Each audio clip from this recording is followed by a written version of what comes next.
Why don't we call to order? It's 6:35, so why don't we get started?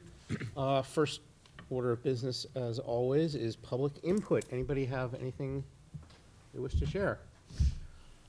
Or anybody online? Going once, going twice? Okay, why don't we go to the student report? Miss Nickerson, why don't you get us started? Hi. First, for notable academic matters, is that the juniors have a meeting in the Performing Arts Center about course selection soon. So juniors will be choosing the classes that they're going to take next year. Also for the seniors, the Civic Action Project has started, and the senior GPAs are getting recalculated, and new reports are being sent out to colleges and students. And then for fine arts matters, Maskers has begun rehearsals for the One Act, which is Amadeus, and Tech Week is next week. And then Notorious has a competition on March 1st at Danvers High School. For athletic matters, winter sports are going really well this season so far. And then registration for spring sports is open also, and the season begins March 16th. North Reading softball had a music bingo fundraiser January 24th, and senior nights have been happening for all the sports also. And then just other news is the senior week activities package is on sale. So it's like prom tickets, Red Sox game tickets, a boat cruise, and yearbook signing party. And then there's an elementary school walkthrough. And then scholarships have also been coming out for seniors. And the Dollars for Scholars scholarship just opened for seniors as well. And then there's been a lot of changes to the junior prom date, which I think we should find out tonight what the actual date is going to be. It had previously been March 20th, but there was a lot of pushback from parents. So there is a parent walkthrough tomorrow to tour the venue and make sure it's safe. And then students today got a form sent out about their preference for the date. And then break obviously starts next week, and there's a school trip to Costa Rica. That's a lot. Yeah. Excellent. And I assume no student, academic project you're working on, or? Yeah, I have the notes for my STEM project, like my research. Mine is about like protein powders and their effects on the body versus whole proteins. So just like going through all the different kinds of proteins that you can have and their supplements, and then notes on like how to perform the experiment and what I might need. And what was the result? I haven't performed the experiment yet. Ooh. This is mostly just like the background research. So what So you're saying hopefully is you're going to come back and give us the results? Yes, exactly. I'll make a video to show you guys next time. That'd be awesome. You want to see it? Right. Sina, I have two questions. Okay, First one, and I don't want to put you on the spot, but since Okay. you're the student rep, right. I've heard the whole controversy on prom. I'm curious what the students think, from what you can tell. So I'm actually a class officer, so I'm helping plan the prom. So I probably am going to be a little bit biased because people also might not want to tell me their full opinion on it. Yeah. But so far, I think when we first announced that that was going to be the date, people were really upset because obviously it's going to be cold. It's probably going to be either snowy or rainy, being in March, and people were just kind of upset about that. But I think that also we've kind of come to terms with it, so people were actually okay with it being in March, and now there's suddenly pushback for it to be in April. But I wouldn't mind it being in April either. So yeah, the alternate date was April 3rd, which is also Good Friday though. So then there was another alternate date, which is April 2nd, which is a Thursday. So When was it traditionally? It was in April? yeah, it was. I think it's normally the first Friday in April. Is the pushback just the weather? I think No so. vacation? There was, Like, yeah, there was concerns about the venue, about safety, but I think the fire department and the police department took a look at it and gave it clear, and they said it was be okay. But I think that the parents are still kind of concerned about it, which is why they're doing the walkthrough. That's good. Mr. Freeman, if I could. Yeah, just please. expand. So thank you. I thought you might. We had a chance to talk about it today too, which was great. So this, typically it's that first week or so in April. A few years ago, we did have it on Good Friday, and we got a lot of pushback for a couple of different things. And I believe it also, that might have been before the vacation, so I think that might have been a part of it. I have to go back and look. I know that in the years since Ramadan was around that time, we purposely didn't schedule on Ramadan. I think we talked about that here too. That was the request. So when it came up on Good Friday this year, I think that wasn't chosen, and the March date was chosen. Let's say 2 weeks ago, maybe or so, Dr. Meyer and I started receiving a few emails about concern. The first concerns were all about safety. And so that, I didn't really understand, I'd never heard any questioning of the safety of Hillview. It's almost always been there for many, many years.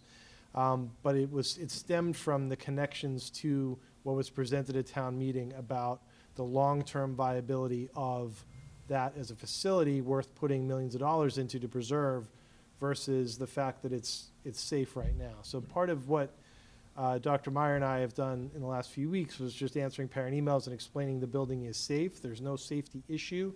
If there were a safety issue, we wouldn't be there, first of all, and none of these events, there's several other proms, there's weddings, there's birthday parties, whatever, all the different events that are booked there throughout their lease. The building is open beyond what their lease is. So there's different pieces there. There were some questions. Dr. Meyer and I have spoken with the folks that are renting the facility. We were originally told that it had to be done in April. Their lease is longer than that. So they now are able to go later than that with their bookings, but they cannot, there are no other available dates other than the 2 April dates that we have. So Dr. Meyer she had a previously scheduled parent meeting. She put this on the agenda. Some parents came. It was discussed. She had the fire chief there. We had assurances from the building inspector just to provide parents that there's no questions around safety. I think the safety questions have been cleared up from the correspondence that we've had, but there's just ongoing questions about the date. So what we did in addition to that, we scheduled a walkthrough, which is happening tomorrow, just for any parents that want to check out the venue. We also, over the weekend, have collected information from parents to see what the interest would be from parents in pursuing it. There was a reasonable amount of interest. It was actually pretty well split down the middle. It was about a quarter of the families responded, and it was about a 50-50 split, keep it where it is, and entertain one of the other 2 dates. So we felt that that was enough to get more input from the students, and as was mentioned, we then surveyed all the students. We're then going to see what that data tells us. We do have to make a decision tomorrow. The function basically said you need to make the call tomorrow during our walkthrough, because they have groups coming in tomorrow night that are going to probably take those other April dates. So that's where we're at. So. Could I ask just a quick Sure. clarifying question? Yeah. Historically, who makes the decision about where it's to be held in the date? Is it a collaborative between the officers and faculty, or who makes that decision? You want to answer what the process was like? Yeah, normally it's the junior class officers and our advisor, which is Mr. Kane.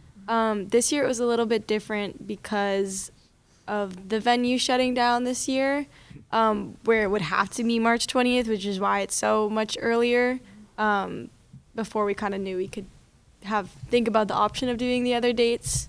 And typically junior prom is held at Hillview every year, so it's more of like a senior year. You try and look out and reach out to other venues, just because Hillview is so accommodating to us, and they're used to what we need and kind of how many kids are going to go, and that whole process. Like, they're very helpful.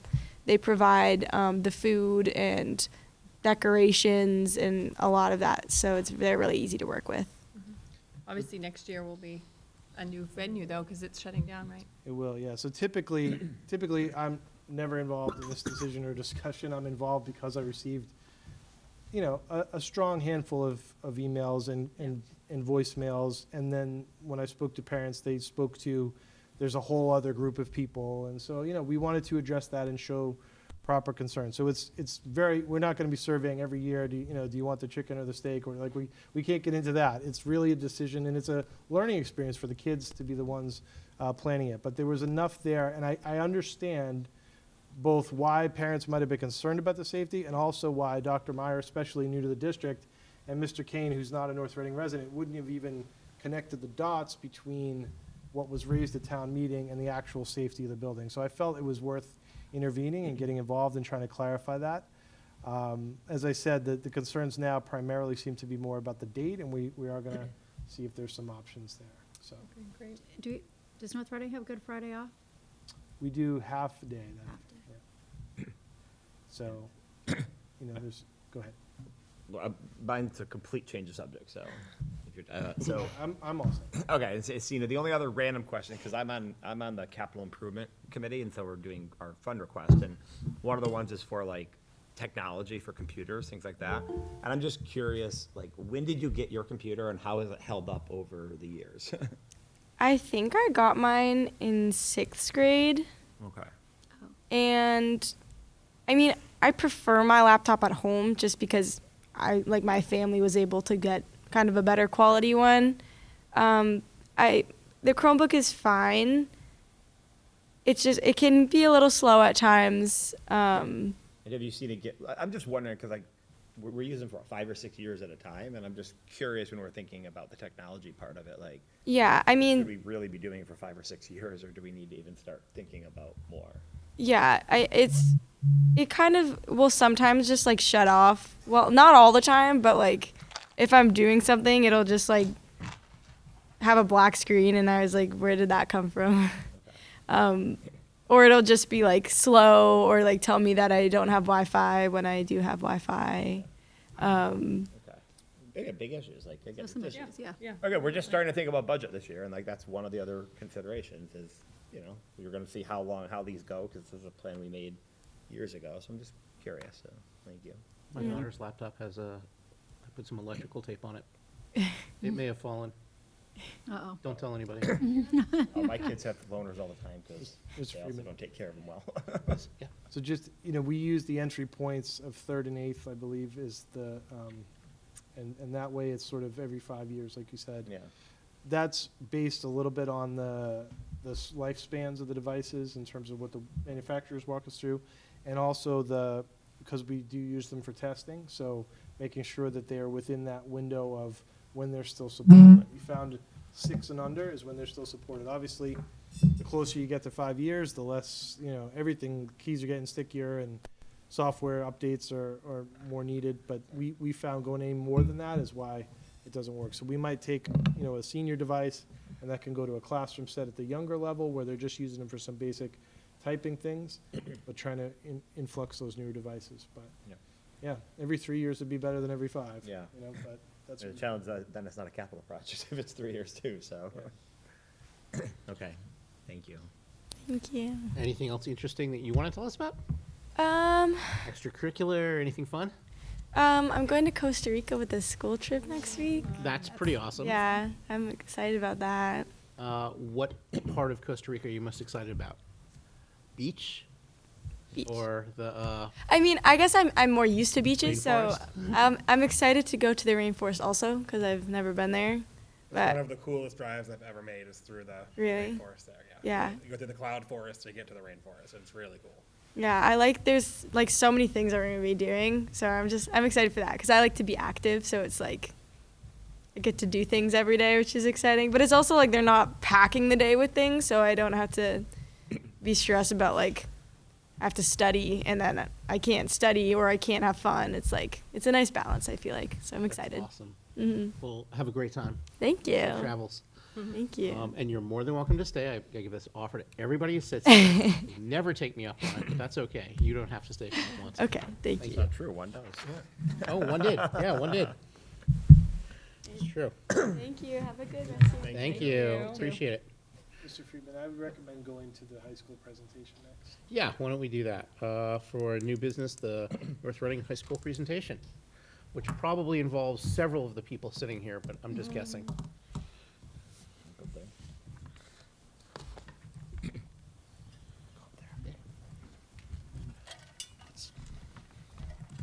Oh, I can stay. I can go. Up to you. I don't want to be lonely.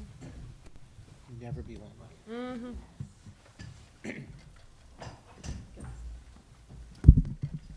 Well, I'm totally. Sorry. You staying? Yeah, I can see here. I mean, I could get exercise, but. So good evening. Thank you for allowing us to be here this evening. Before I start off with that, I just wanted to thank school committee for allowing us to have done our first part of the presentation, which was actually part B, on the program of studies on the 26th. We greatly appreciated all the thoughtful questions that were presented and your support afterward. It's a huge initiative for the building, and we're really excited to get moving on it, so we wanted to just say thank you for all of that.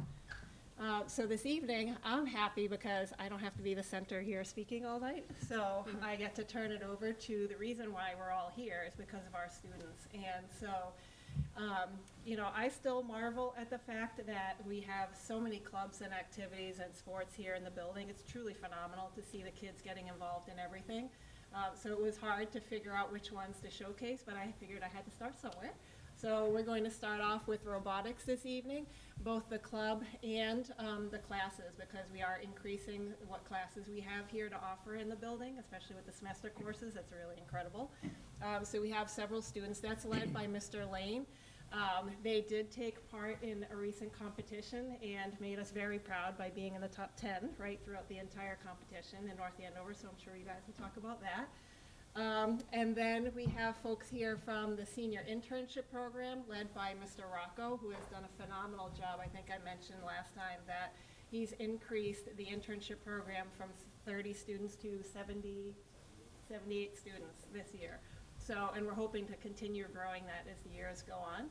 And then, last but not least, we have our students from DECA, which is our biggest club here in the building, with 155 students. So, so our students will be telling you about that. So robotics, you want to come up? And I think they have a treat for us this evening.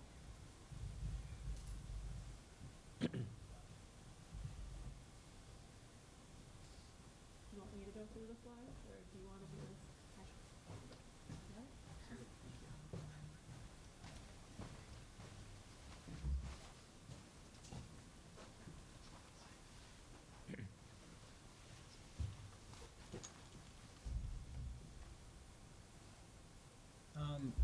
So first, let's talk about the robotics classes. So we have the introduction to robotics, which is just the first class which I've taken, and it's just a class that pretty much does what it says. It introduces you to the system, how to program, several parts of the robot, just really assists you with the beginning of robotics. It gets you into it, and Mr. Lang really does a great job of making it fun for you. So you can do various games while still being able to learn about sensors, about just how to build a robot, and still getting a lot of space for creativity and creation while still doing that. And then we have Robotics 2, which is the more advanced part of robotics, which after you've taken the introduction, you're allowed a bit more creativity, right? You've already learned, and you're now considered responsible with the things you do, and you should be able to do better. So you are given access to Arduino sets, so you can program them, and you learn how to program them. And if I'm not mistaken, I took that last year, so I might be forgetting it, but C++, so you learn that language a little bit as well. Yeah, we do a lot of individual projects. I made a little robot using 3D printing, which is also something that we do in that advanced robotics classes, and just passion projects, just like things you are interested in. You can try to bring that to class, talk to Mr. Lane, say, hey, can I do something about this? And we'll try to bring that to life and just build that using the things we have in the building and the materials we have. Here you can see a few things that were made. Last year we have those first two were small contraptions that one of my friends made. He has the hobby, I should say, of trying to make strange robots. That one walked around jumping, and this one was just a car that when it moved.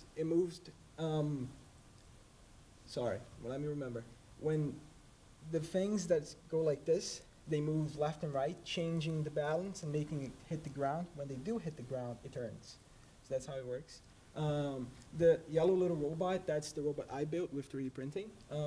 It also used Arduino and a sound sensor that detected sounds and opened its mouth whenever the sound was made. So although we couldn't do it because we couldn't find a boombox or something to emit sound that was small enough to fit into the robot, the idea was to put one of those inside the robot and have the sound sensor on top of it, so it would open its mouth along with, I don't know, a song or whatever was playing. And then we just have a few displays of, there was a hand that one of my friends made for one of his biology projects. I totally forgot the exact class, but it basically opened and closed using Arduinos and a few servo motors. And then we have a few examples of the Arduino we use, the code, and the general class robot, which is that one. It's actually a huge improvement from Robotics 1, which is just an older model. That's why it's a huge improvement. So in general, there's just newer pieces and a lot more freedom for you. And then we have the Robotics Club. Very recent, started last year. So this was our second year competing. We still have a lot to learn, and we're still learning a bunch. But last year, we competed in 2 competitions, and we had 2 teams in each of them. And we did well. We did well enough to participate in the elimination rounds, which means we were selected to participate by one of the top 16 teams out of 65. And we participated in the elimination rounds. However, that was by choosing, right? So we were chosen to participate, which means we were below that top 16. However, this year, we only had 1 team, more participants, but we noticed that since we only had, 4 people coming back from first season, we decided to make only 1 team since we had so few experienced people. So we could give more experience to the people coming up, so they could then teach others. So we're now focusing on the more 1-team system. And this year, we made this robot right here for the competition.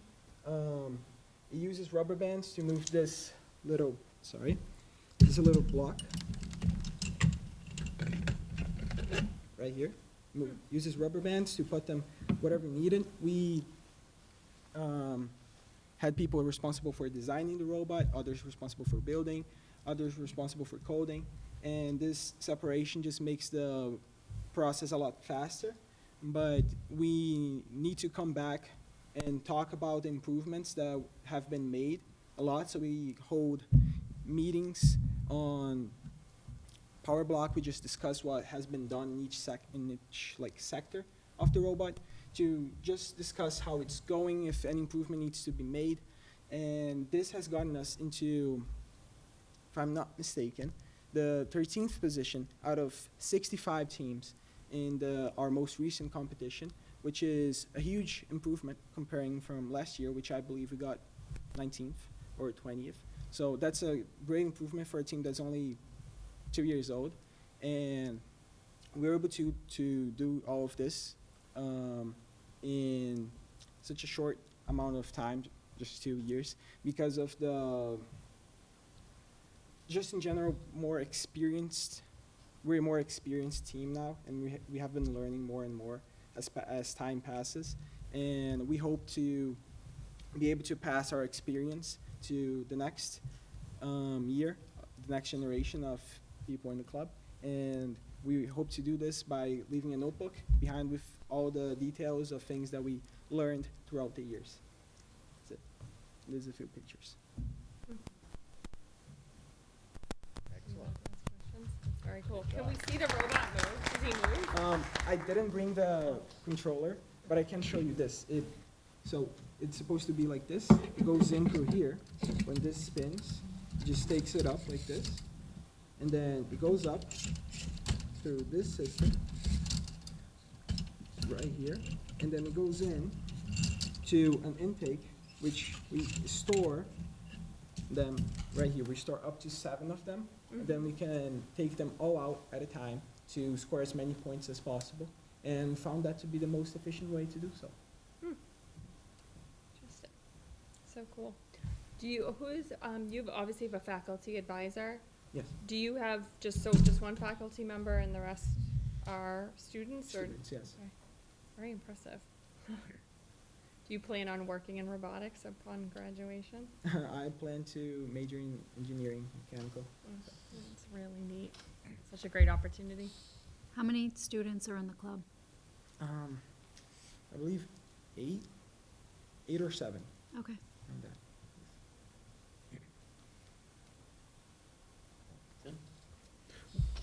So you say you meet during power block. What do you think the biggest challenge is, like when you have somebody working on the mechanical and the software? What are the things that you guys talk about? So there's actually a lot of challenges in general relating to the strategy part. Not much on the, there are problems on the design part, but the strategy is the biggest thing because we aren't given a, like, hey, this is the highest score someone can do, or we're just given, hey, you can do this, and that's the way you get points. Do whatever you want with it, right? So we have to design the robot in any way that we can imagine, really. And then the programming is also free for us to do in any way we want. A big problem is taking the programming and making it usable for the person driving the robot, because people have different preferences when they are using the controller.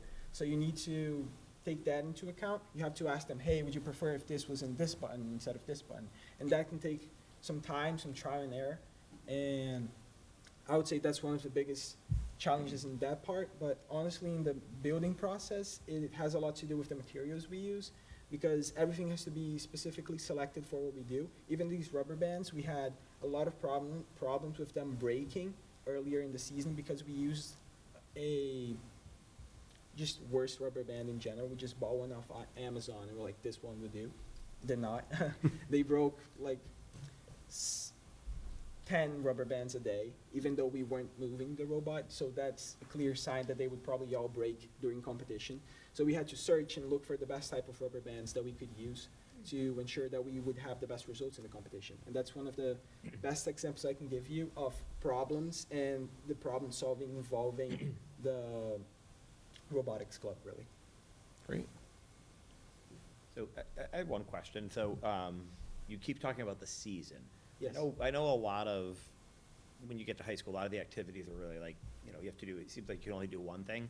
I see you wearing a soccer jacket, but you're also on the robotics team. So like, can you speak to like what the commitment is, like how many hours you have to put in? Can you do other things? Is it like instead of a fall sport and a winter sport, like does it go all year round? Talk a little bit about the season and the commitment. Absolutely. So currently, the times we have to meet for the robotics club is only during power block, and after school is optional. However, people do that. I've stayed in school until like 7, 8 p.m. working on the robot. So people can and are welcome to stay with the group to work on the robot after school. However, we meet during power block every day, and that's when we mostly work on the robot. It's a commitment that's made from, it's pretty much all year, but it's not rigorous, I would say. There's a gap that you don't have work to do, really, if you don't qualify for the World Championship, which we unfortunately did not. But if you do, there's more work to be done and no real rest.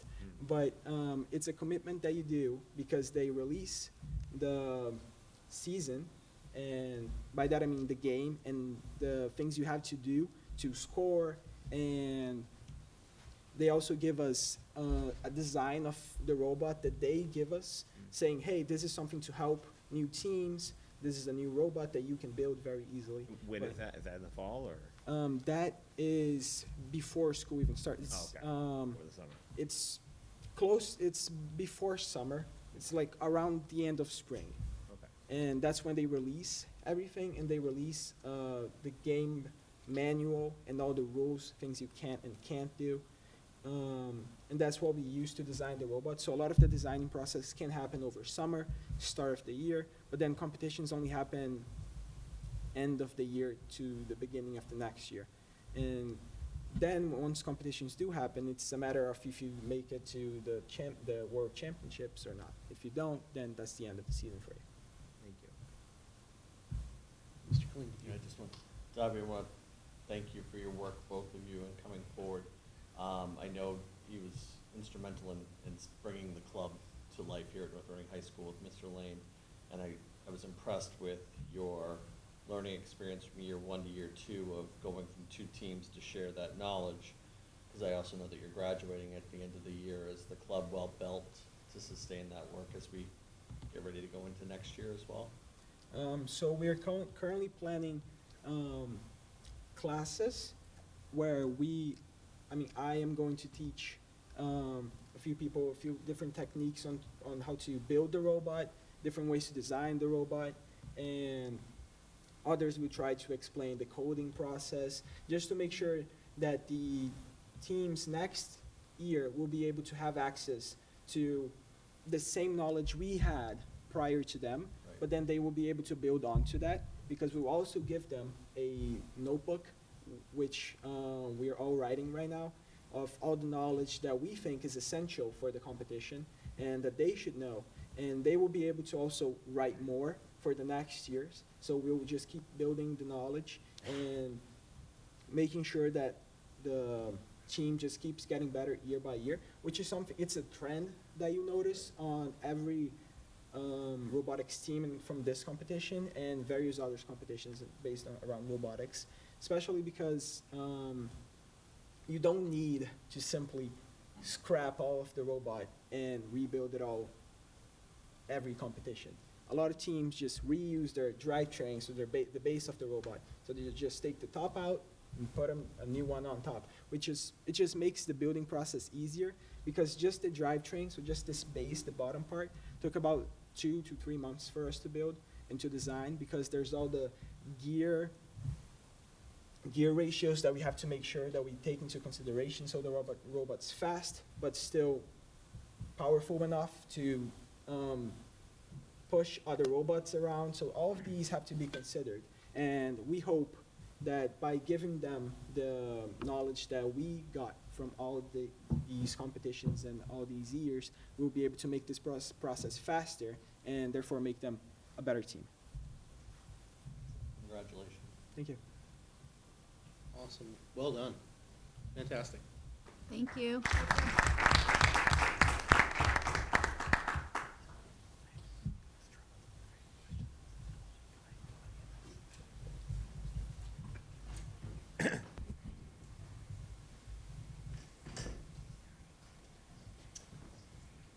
Hi, I'm Josh Rocco. I'm supervisor for the internship program here at North Reading High School.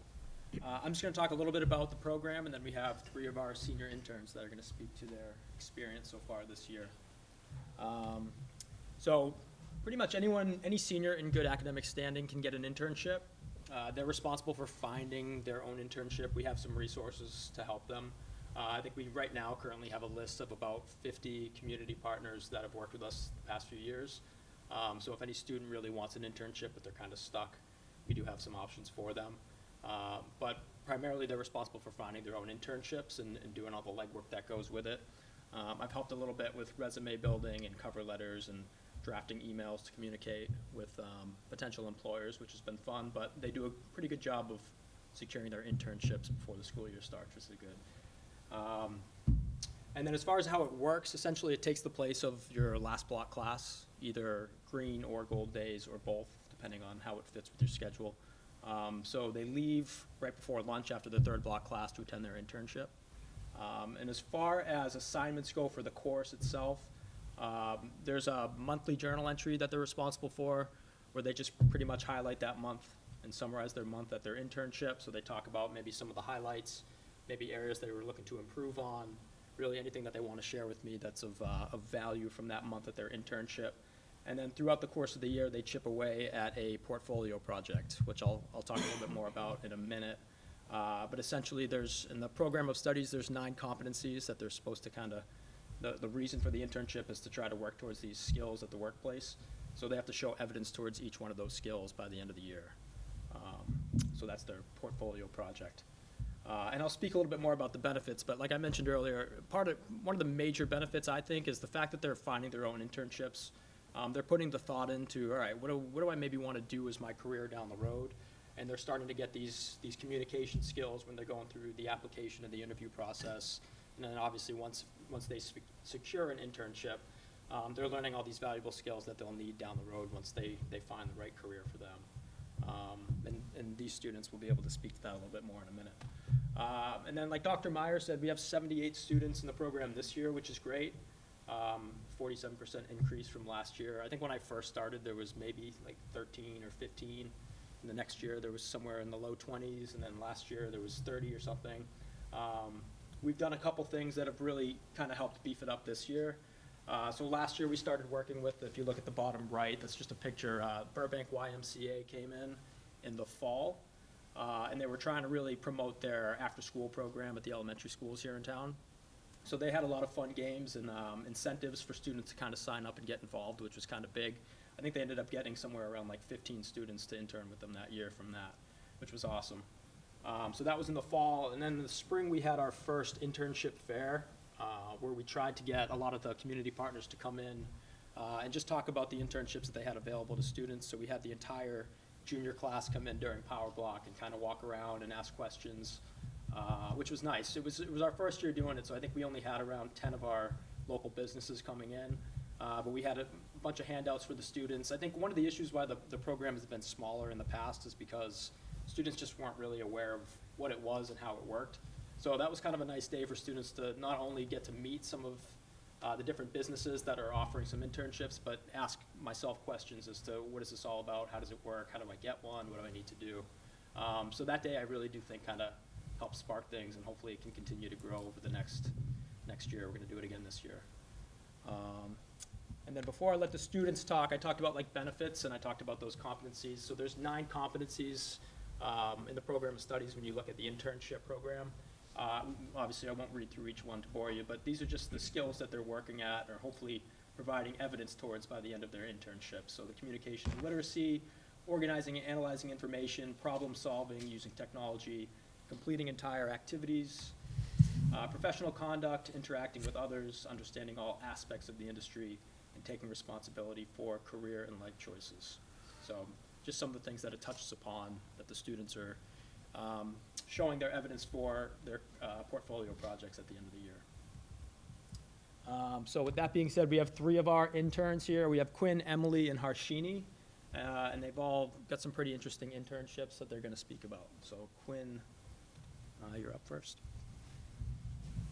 Hi, everyone. So I'm interning with the Andover Conservation Division. This is kind of perfect for me. I really want to do environmental science next year, and I definitely feel like this is pushing me in that direction even more. So I think that my biggest takeaway so far is that all of the things that I've learned, and I took AP Environmental Science my sophomore year and then AP Biology last year, and all of those things are super applicable to the real world. So I've really enjoyed seeing how a real conservation division works in the office and then also in the field. So my time is pretty split between working at Andover Town Hall and then also going out to their various conservation areas and doing work out there. So in the office, one highlight for me has been GIS mapping. So that was technology that I hadn't used before, but that is something that I know a lot of college programs use. So I'm really excited to have a head start on that. I know that'll be really helpful for me in the future. And then my supervisor at my internship has been really awesome. He definitely showed me around the office at first, kind of brought me to all the different areas, and then is giving me a bit more independence now with the projects I want to take on. So I did complete an initial land management plan for the Al Rattel Reservation in Andover. That was a long project. It took about a month. It involved like finding a bunch of different resources and then synthesizing all that down into my own report for how the town can best manage that land with the endangered species in mind, and then also they have an invasive species issue there. So that was really cool. I was looking at old maps from the 1800s to see like previous landowners for that area, and then also using that GIS mapping. And then now I'm able to take on more of a research role. So I'm conducting research on different soil samples taken from a variety of reservations in Andover, and I'm testing how the use of road salt is affecting those the composition of those soils. which is obviously a local issue since we're all putting a lot of salt in our roads right now. So that's been really fun. I'm going to be able to present to them my research hopefully in the next few weeks, and then that will help them with decision making in the future. And that also overlaps with the school's World of STEM Club, which has been a really cool opportunity for me. So ultimately, I feel like this really promotes accountability and time management. Like I said, I've taken on a bit more of an independent role in some of these projects. So I have deadlines for those. I need to choose when I'm going in the field, when I'm at the office. So managing my schedule like that, I think, is something that's really valuable. And obviously, it's put me in contact with a lot of people in the field of environmental science. So for my soil research right now, I have access to soil scientists working for the state, working locally, working for some conservation groups. So that's been really great. And then introduces me to current technology and tools. Mostly there I'm using GIS, like I said. That's like a satellite mapping, in case you're not familiar. So that's been really awesome. I think that that's something that can be hard to figure out on your own. So it was great to have that support while I was learning that system, and now I feel very confident with it. And then I think something that was big for me when I was looking for an internship is something that can have a positive impact on my community, and I definitely feel like every day I'm going to my internship and I'm doing something good for Andover and for the whole area. So yeah, I've been really enjoying it. It's been a lot of fun. So great. Questions? Well, why don't we run through and then Oh, yeah. we'll ask questions? Yeah. Hi. So this year I was able to find a internship at Bay State Physical Therapy. I knew that I wanted to do something in the medical field when I grow up, and I thought that it would be a good introduction for me. Mainly, when I first started, I thought that I was going to be doing a lot more hands-on stuff with the patients, which I have gone to do as I've gone there longer, but I've also been on the administrative side. So I speak with a lot of patients, I schedule appointments. I've also been able to schedule evaluations, so when people are looking to come in. I also have to get PCP referrals as well as PT orders, so when patients have reasons they're coming in for physical therapy. And recently I've also been getting into a lot of insurance stuff, which before I had absolutely no idea about insurance. But just with authorizations for certain visits, and everyone that comes in has different types of insurance. I've also been able to see a lot of workers' comp cases as well as auto insurance and Veterans Association cases. So that has been really interesting to understand, as well as what it takes for our clinic to get authorization for patients to come in for visits. It's definitely a lengthy process, so it's interesting to see how that has been working. On the other side, so not administrative, I have been able to sit in on evaluations. So when people come in for different types of injuries, I have seen a lot of stuff. One that was really interesting to me was I had a patient that came in for a back surgery. So that was something that was something new that I didn't think that I would be able to learn about. And when I sit in on the evaluations, the physical therapists show me what tests they're doing on the patients to understand different range of motions, and they take measurements at a lot of the appointments. And then another thing that's really cool is that after I'm able to observe, I can go to them with any questions that I have. And they're super great about explaining to me different parts of the body, the anatomy, if I have any questions about their specific case. As well as I'm able to connect it back. This year I'm taking AP Bio, which is something that I definitely think is beneficial for the job that I'm doing, as well as last year I took Anatomy and Physiology with Miss Jolie Bear, so that has definitely been something that I've been able to connect back to. And I think that this was just a really great experience for me. Typically, I leave school and I go straight to my internship, and I'm there until after school hours, and it's just something that I'm really grateful that I was able to do this year.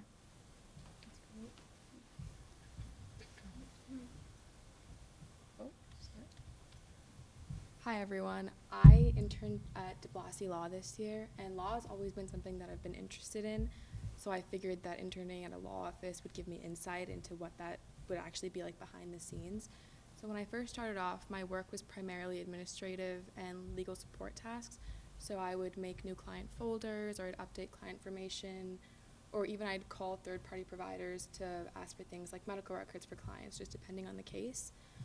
But now that I've been working there for a couple of months, I take on more of like I actually do work that gets sent out. So recently I just wrote a demand letter to an insurance company for one of our clients, and I wouldn't have even known what a demand letter was, but now I'm writing one, and I feel like I'm doing real work that matters to our clients, and that kind of helps me, or that kind of makes it seem like the work is worth it, because, I mean, it is a lot of work to be a lawyer, but I like knowing that even like the small things that I do help our clients in the long run. And I just feel like I've gotten a lot more confident in my professional skills just because I spend so much time in a professional setting. So I talk to clients regularly. I mean, just today I called a client about her car accident case and about her symptoms, and I've been drafting that up in another demand letter. I just feel like I've gotten a lot of insight into what a career in the legal field would be like. And this year I'm taking classes, I'm taking journalism, American legal, and AP government, and I feel like I can connect my work at the law office to everything that I'm learning in all of these classes, because there is a lot of overlap. I just feel like I have a role in making the office like run smoothly, because there is a lot of organization and administrative tasks that go into it, whether that's answering the phones or just keeping everything updated so that it's easily accessible to the lawyers there, which I'm not gonna lie, it's the work is kind of boring at times, but it's also, I think, so important just to get a sense of what like the professional legal environment is like. And I do enjoy doing it because it's something that I would have never done if I didn't have my internship. Yeah, I mean, I'm glad that I have this opportunity to work and just get a sense of all the behind the scenes work that occurs in a lawyer's office and everything that goes into helping clients. So I'm just grateful that I have this opportunity. Thank you. Last questions? Sure, lots of questions. I could just start, look at me. Okay. So I have a bunch of questions, but I'll start with a couple. Number one, just, can you guys explain just the time? Like, I know you said that, like, it's the last period of the day, but do you only go for that period, or do you work beyond that? Like, what's the average amount of time? Because I just imagine with commuting and everything else, like, it wouldn't leave a ton of time for it, but I think one person mentioned, like, maybe stay after the school day, but just curious what the time commitment is for these usually. So my internship is fortunately paid, so I stay after school until about 4 or 4:30. The commute, I mean, it's in town, it's like 3 minutes away, so Yeah. it's not anything difficult. And I work either 2 or 3 days a week, but recently I've been going in for a third day, even on my weeks where I'm only going in for 2 days, because the gold and green day schedule alternate. So I get in about 3 days for about 10 hours over the course of the week. Okay. Yeah. So, I don't know if you talked about this, but like there's different tracks, so you can do a 1-day internship or 2 days, so if you do 2 days, you're taking 6 classes instead of 8. I chose to do that, so every single day I leave here and at 12:32 after C block, and I'll drive straight to work, and I usually start at 1, and I'm there until 4:30. And yeah, that's usually my hours, and mine is also paid as well, so.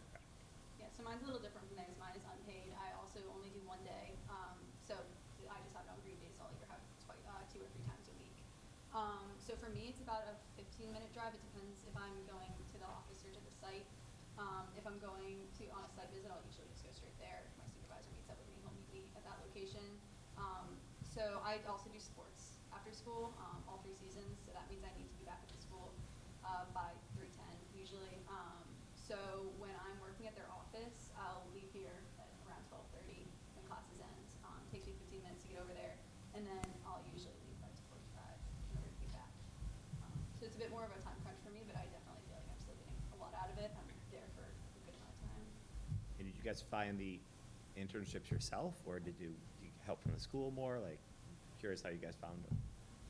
I was at the internship fair last year in the spring, and Okay. I talked to Joe was there, he's Joe DeBlasio from Yeah. Mafia Law, and I talked to him, and he knew my sister because she also did an internship with him, so I just got talking to him, and then I told him that I was always interested in law, and he was like you could try it out, internship, and I was just interested in everything he said, so the fair helped me find my internship. Yeah, so there wasn't really a lot of environmental science options at the fair. I'm hoping that changes in the future. I'm hoping that Andover will hopefully come to the fair. So I sent out a lot of emails to a lot of different towns, a lot of different conservation groups. Some of them got back to me, some of them didn't. I set up a few phone calls. I went to 2 interviews, and this is the one I ended up settling with. But it was definitely, I found it for myself and had to figure that out. Mine was more like hers. So when I went to internship fair, I didn't find anything like more related to medicine that I was hoping to kind of take a dive into. I sent lots of emails. Some people got back to me, some people didn't. I had phone calls. At Bay State, I had an interview. So yeah. So, I have so many questions. I'll try to just pick a few. I think this is so great. Obviously, this is a full senior year commitment, right? So you're seeking these out at the end of your junior year, for the start of the senior year. I'm assuming that since you pursued, environmental science, some type of allied health and law, that's something you're interested in, and then you'd thus be applying for programs of study in those areas. So, but I also know that happens really early on too, like you've probably already done your visits and your, things like that in junior year. Did this change any perception of career plans that you had, or maybe hone in on something, or, and this is okay too, completely turn you off of a field that maybe you were previously interested in? Do you think that there was enough time for you before that college application process started to have any input into what your plans are for next year? I've always been interested in law, and I didn't know if I wanted to maybe go to law school or maybe take a different route and just study government or something like that. And my work at the law firm, it's more civil cases that I deal with, so I feel like it's given me insight on what a civil lawyer does versus I know from school what criminal law is like. But my major, it doesn't really have much to do with law, it's neuroscience. So I kind of want to find a bridge where I can kind of like mend both of those interests with neuroscience and law. And I feel like doing the internship, I've kind of gotten an interest in patent law or something like that. So I bridge my interests. And about what you said about having enough time to understand what a career in this field would look like. When I started out, I was doing more of just work that wasn't exactly legal. It was just more of like keeping the office organized, so it didn't have too much of an impact on me and what major I chose. But now that I know what like legal work involves, I do think that it's been favorable to me. I know that I do like doing this work, so I think I've learned that like law is where my focus is. Yeah. Yeah, I mean, I think I was similar. I had a prior interest in environmental science. I think for me, it's one thing to learn something in a classroom, and then it's like something very different to go out and actually do it.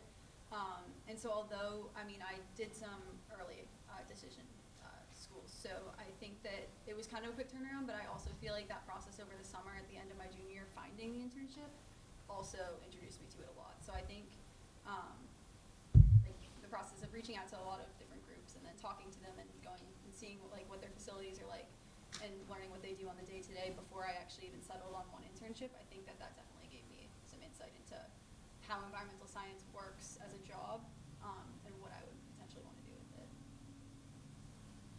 For me personally, I think when I was looking for internships, I knew that I wanted something like in the medical field. PT has been something that I've considered going into. But I think that one of the big things for me, especially at this job, has been just interacting with so many different people. Like I talk to and meet people every single day, and it has not only helped with my communication, but also has made me understand that that's something that I would like to do in the future. So like it's definitely reassured that I want to do. And it has opened like other options for me, like going into like occupational therapy, so physical therapy, or even like I've considered maybe minoring in psychology next year. So definitely it has opened more paths for me, like idea wise. So interesting. And are you able to feel, this doesn't take too much of your time, so you can still get your work done, get your sports done, do all the things? Yeah, for me, I definitely do think I have enough time. The hours are kind of fixed for me from 1 to 4 or 4:30, and then after that I have the whole afternoon to get my homework done and do whatever else I need to for the day. In the summer, I can switch my hours around too. They've been really accommodating, and if I have something that I can't miss to get to work. But I definitely do have time to do other things. It's a commitment, but it's one that it doesn't ask too much of you. It's like when you're in the office, you do your work, and then you can leave and have time for other things. That's great. Yeah, I would agree. I mean, it is a commitment. I think that's like something that they highlight when they present this program to juniors. I feel like I've been fine with managing that. I mean, like I said, do 3 seasons of sports. I haven't had an issue with getting back for practice on time or not having enough time to do homework and internship work. The vast majority of my internship work happens during my internship block. I do sometimes do things on weekends, especially if there's a site that's kind of far away and I don't want to drive there during my internship block. Then I'll take the time on the weekends to do that instead, just to make the most of the time that I have. But yeah, I think it's been very manageable. For me personally, I think that I did have to find a balance when doing the internship, just because like after leaving here to go to work, I also go to sports afterwards, but I haven't found that, like I haven't been able to balance sports and getting my classwork done, and yeah, I think that like it was definitely a change because I've never worked before, but one that I don't regret doing. Great. Yeah, just so impressive, all three of you. I love even the, from either the internship fair or actually sending out emails and, you're talking about people skills and it's, it's not just all about the physical therapy or the law or the conservation. So really impressive. Just wondering more about your conservation one that's 1 day a week. Do you feel like that's enough time? And I know you said you played 3 seasons of sports, so do you feel like you're getting enough out of it? Yeah, so it's one of our scheduled days a week. So instead of having a 2-day internship, I just have 1 day. So I'm going 2 or 3 times. Oh, you a are? week. Okay. So it's on the green day, which happens, our schedule is every other day. Green Okay, but you're only going for about 2 hours, right? Yeah, so I'm going for about an hour and a half to 2 hours, either 2 or 3 times a week. So I feel like, for me and the work I'm doing, that's enough. And like I said, I do some things on the weekends. I will go out to the field visits on the weekends. I feel like I'm getting a lot out of it in the time that I'm given. So. And then, this might just be a question for you, actually. Is it paid, unpaid? Is it like 50-50, or most of them paid or unpaid? Is there? I think the majority are unpaid. Yeah. It's probably closer to like 80-20 if I were to guess. Yeah, off the top of my head. Okay. And I will say, like, this is an example of 3 students who I know have had a really positive experience. And I'd say in the past we have had students before who maybe haven't had as great of an experience. It's something they maybe tried and they realized they didn't like it and they stuck it out, or maybe they had to find a different internship along the way. But I still think even then there's a lot of value in doing that. Like Emily mentioned, she didn't realize how much fun she would enjoy, with the communication aspect and talking to people. And that's one of the things I think is great about the program, and I try to tell like a lot of my students is the earlier you can start working and getting experience, the earlier you figure out what you like and what you don't like about working. 100%. There's a lot to it other than what you might think from the outside. So Thank you. yeah. Well, I think everybody covered all the questions I was gonna have. I'm good. So, real quick, my first internship with a law firm, I probably washed the lead partner's car like 5 times before they'll actually let me do real research and real work, so I get where you're coming from. The point I was gonna bring up is similar to what was just said. I knew I wanted to go to law, but trying different areas, and I interned at a criminal court, and I've interned at a civil law firm, and I tried a whole lot of things before I honed in on an area that I really do enjoy. So sometimes it is worth seeing what you don't want to do or experiencing it, because you don't know, before you sort of get into the area that, or in my case, I stumbled into the area that I really enjoy. So, you know, I think there's a tremendous amount of value in having real-world experience in doing these things, even if you don't end up going that direction. You know, I guess from my old man perspective, I would say just keep an open mind. Yeah. Because within 5 years, it could change, and you can still have an awesome career and something you just don't quite expect if you keep an open mind to it. But I think it's great to have the experience, so congratulations and good luck. Thank you. Thanks.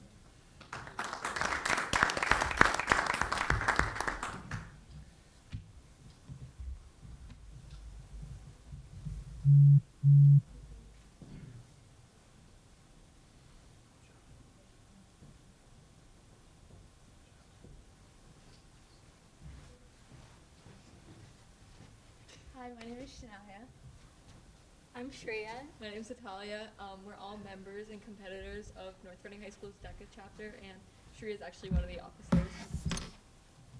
So we just wanted to talk a little about our chapter here at North Reading. So DECA is an organization that was originally called Distributive Education Clubs of America, but was later renamed to DECA, just a shorter acronym for it. And DECA essentially prepares emerging leaders and entrepreneurs for careers in marketing, finance, hospitality, and management in high schools and colleges around the world.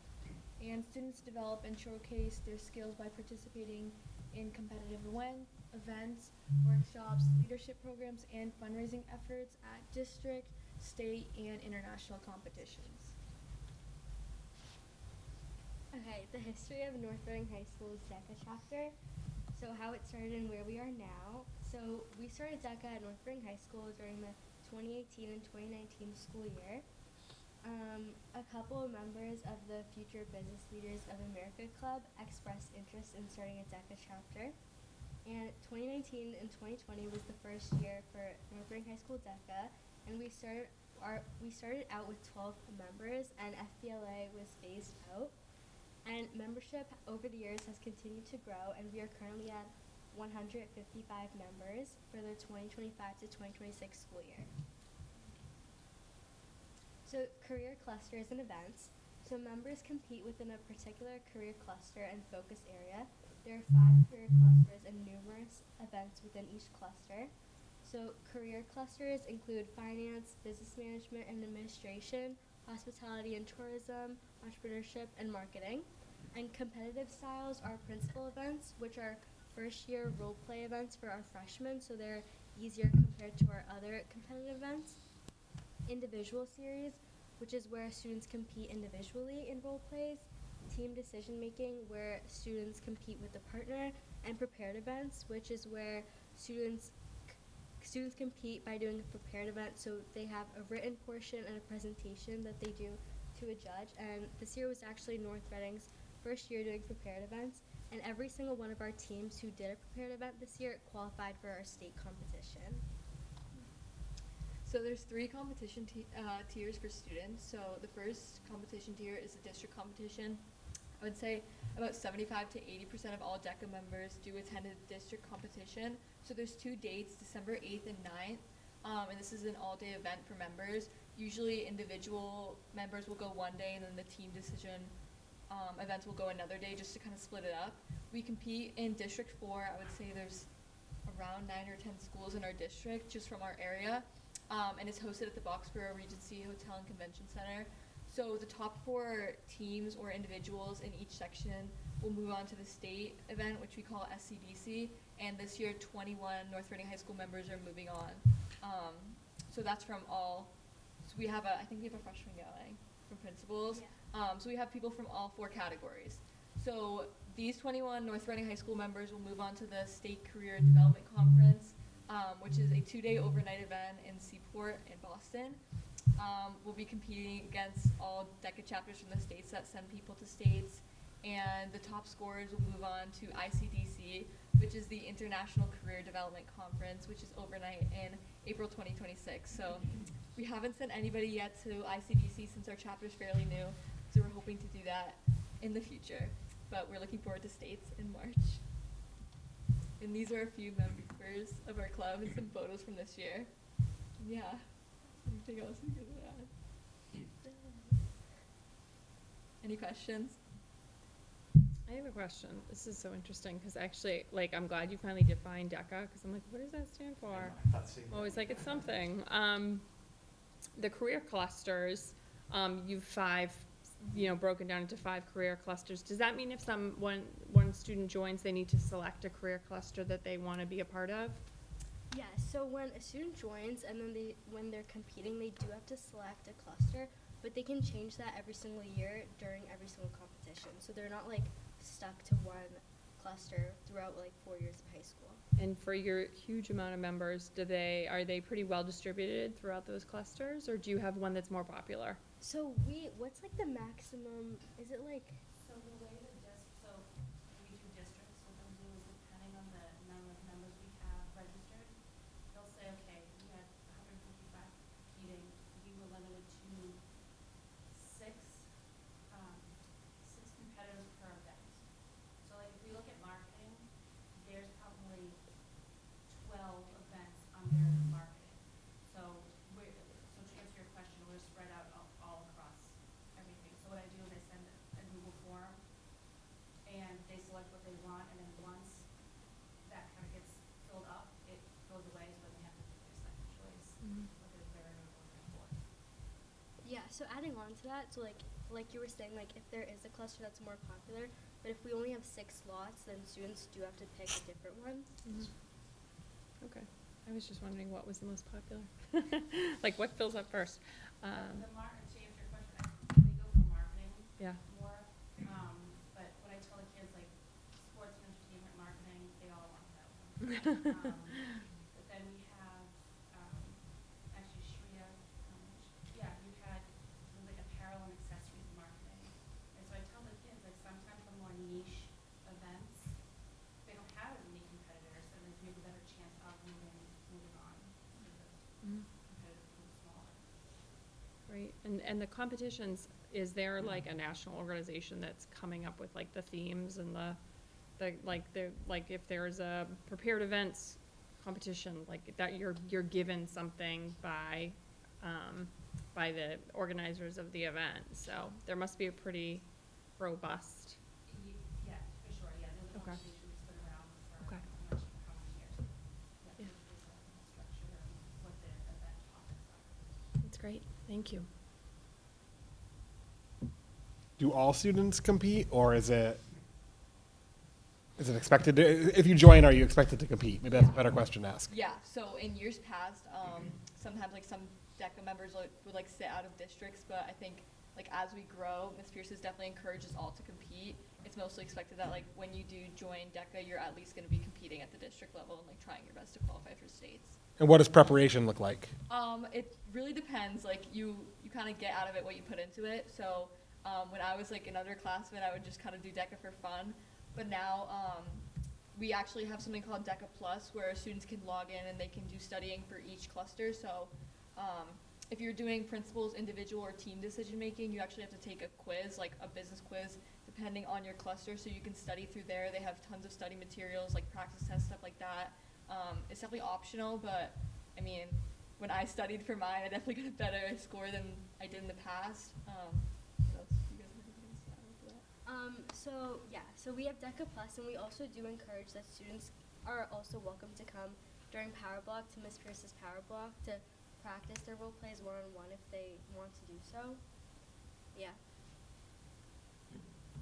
I keep smiling because there's an element of me that keeps thinking that this is full contact marketing, where it's like, gladiator type competition. But I think this is fantastic. What have you guys gotten out of it? What have you guys learned from it?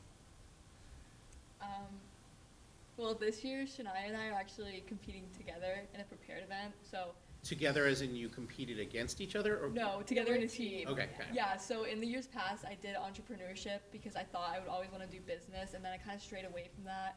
And I wanted to do something like community work or like government. So we found a prepared event on a community giving project, and we kind of focused it on like a nonprofit initiative that we've made in the school with our DECA chapter. So we're presenting with that. I mean, I really think that doing the prepared event, it not only has it made me better at writing, but kind of like working with like the statistics. Like we had to do a lot of work with like the DESE on like low income students and like how we could help them. And yeah, like I think for sure it's different because she competes in a different cluster. If you want to talk about that. Yeah, so I competed in role plays last year, and I placed last year in Principles of Entrepreneurship, and then I was able to go. So again, it was like a quiz for me. It was like 100-question, like multiple choice quiz, and then at the district competition, I had a role play, and then I qualified, and I had another quiz and role play at states. But it was a really good experience, especially like going to states. It was like super eye-opening because you get to see like so many students, and again, like North Reading is newer to DECA. You get to like meet so many students who are interested in business, make so many like nice connections, and you get to see like people taking business like to like a different level. And it was a super like eye-opening experience for me. I know Shania and Natalia are also going to states this year in March, so that will be super exciting. For me as well, I used to do the individual series. I did hospitality and tourism, and although I learned a lot from it, I knew that I wanted to do a prepared event. And since this year was the first year, like our chapter, like we had prepared events, so that was something I was very interested in. Like community service, community giving is something I do a lot, and I feel like for me and Natalia, it was like a clear pathway that was like, yeah, this is like a project we want to present for DECA, and sort of I shifted over to that, and I enjoyed the prepared events much more than the individual event I did. Yeah, there's definitely something for everybody, with like all the options for career clusters and like ways to compete. Yeah, and even people who like aren't necessarily interested in business, like Massachusetts DECA also has like creative challenges. So it's like to advertise like Massachusetts DECA, so you can design like a T-shirt, or you can make like a film or a TikTok video or a meme. I know I did a bunch of them. Like I did like 7 or 10 of them, and I was able to submit them to Mass DECA. So there's honestly like something for everyone. And again, like there's so many clusters, there's so many different like things. So yeah. So, mine's more of a comment, but I kind of want to point it out. When we had the conversation at the last school committee meeting about new courses, DECA was brought up there as well. And I just want to kind of bring it back together here and point out, they were talking about because there's so much interest in DECA, it's literally leading to more courses being developed. And so I guess my question would be, are you aware of them? Are you interested in more courses that are related to this? Because it just seemed like, we kind of complimented Dr. Meyer on like, and the teachers on seeing the interest and trying to, gear the courses toward that. And so, I mean, in the past, have you found there weren't enough courses? Are you excited for more courses? Yeah. I would say there are a ton of business courses in North Reading, but I think a class that's centered more towards DECA would be really, really, really helpful. I can't even count like how many hours Shania and I had to spend outside of school on our prepared events, or like students who are really determined to make it far in their like career clusters where they have to study for tests and stuff. So I feel like if we had a class geared towards DECA where students had time to make prepared events and study like directly with Miss Pierce, who has access to like all the materials, that would be really helpful compared to just like the normal business class.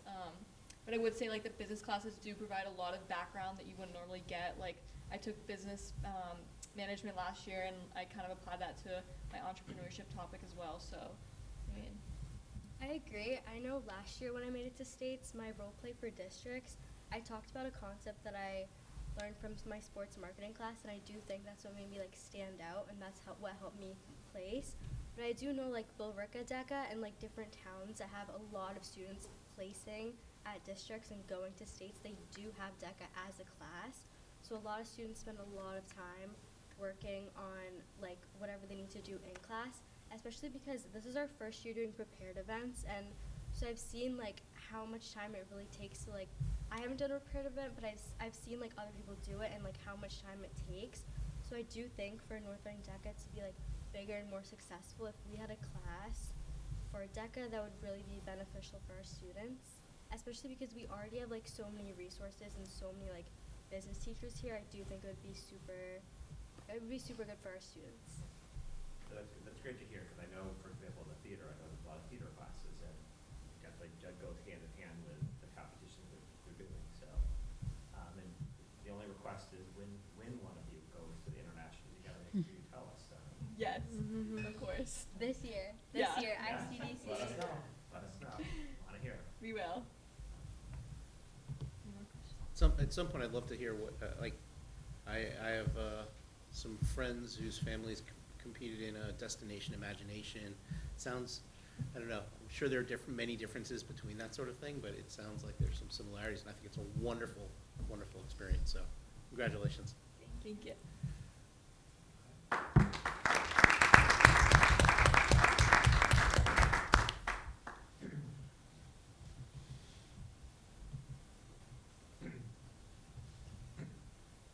Follow-up question for Dr. Meyer? Just a couple comments, actually, more. Please. So, I just want to say to Dr. Meyer, a couple quick things. Number one, I don't want to compare to the past, but I will say there's been presentations in the past that talked about student focus with no students here. It's very nice to have a student focus one where the students are leading them in this development, and so that's great to see. And then also just like, I think a lot of times we always think about preparing a student for college, but it's good to see there's other paths too, you know, it's preparing for life, preparing them for, you know, college, or preparing them for a job is really nice to see as well. And so I do like seeing that focus. Thank you. Yeah, that's true.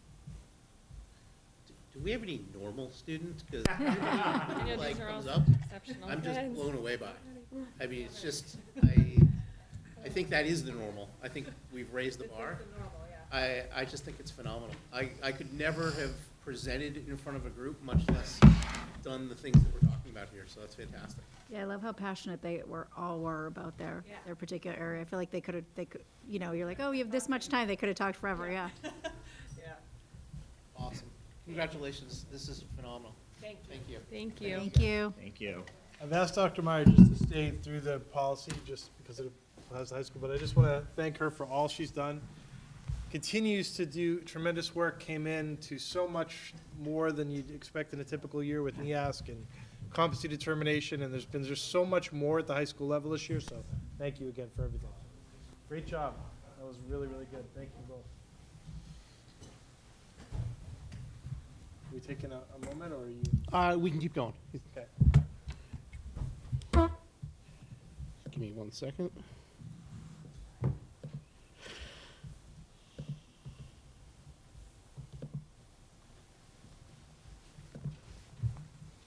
So do we want to go back to the policy? Yes. Yes, okay. So as continued business, we'll go to policy IHF. So just a couple of items here. This is our local graduation requirements policy. The changes to the course selection and having the semester courses brought about just some discussion as the program of studies is being updated, how this all reconciled. So again, not to beat it, right, but this is why we don't want the policy to have to go through every time we need to update it, right? But this is what DESI's asked us to do. So the places where we identify, there's a few places to consider, but the places where we're looking at right now, I just want to make sure this is projected correctly, yep. This area here that says the students must have the equivalent of, how do I just get rid of this? I don't know. X out. So the equivalent of 8 full-year courses per year. So it used to say 8 courses per year, but because there may be some combination of half-year courses and full-year courses, we're saying the equivalent of 8 full-year courses per year. We also talked about the possibility of changing some of the language here with credits and whatnot.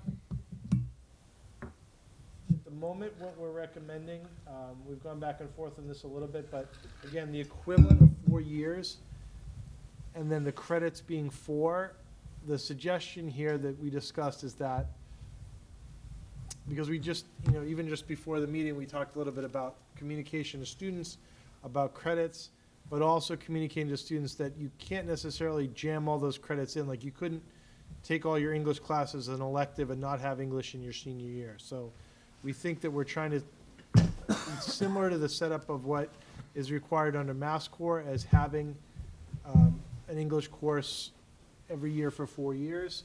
but that may be broken up into a series of credits, so it's this equivalency language. There was also a typo here, I believe, because we did go back and forth with this, where this belongs, but we left it here, I just closed the parentheses out. But the requirement for the history, social science for the CD is beginning in 2027. So we kept it there just as a note, that the requirement to take the course is still there, but it's not a part of the CD till 2027. So we just left it there. So minor changes. So two things, I guess just, we would take an opinion on this. Whether we, so I don't have the policy down, but one thing that we discussed in policy subcommittee was, should we have language in our policy that talks to the need to adopt 2 readings? I know, for example, Cambridge Public Schools, I believe, has something in there that the committee can vote, like here, to say, we don't need to have 2 readings, right? Something like that's just a technical change. So I think that typically having 2 readings, something like this is really important. We want to get the public involved, have a discussion.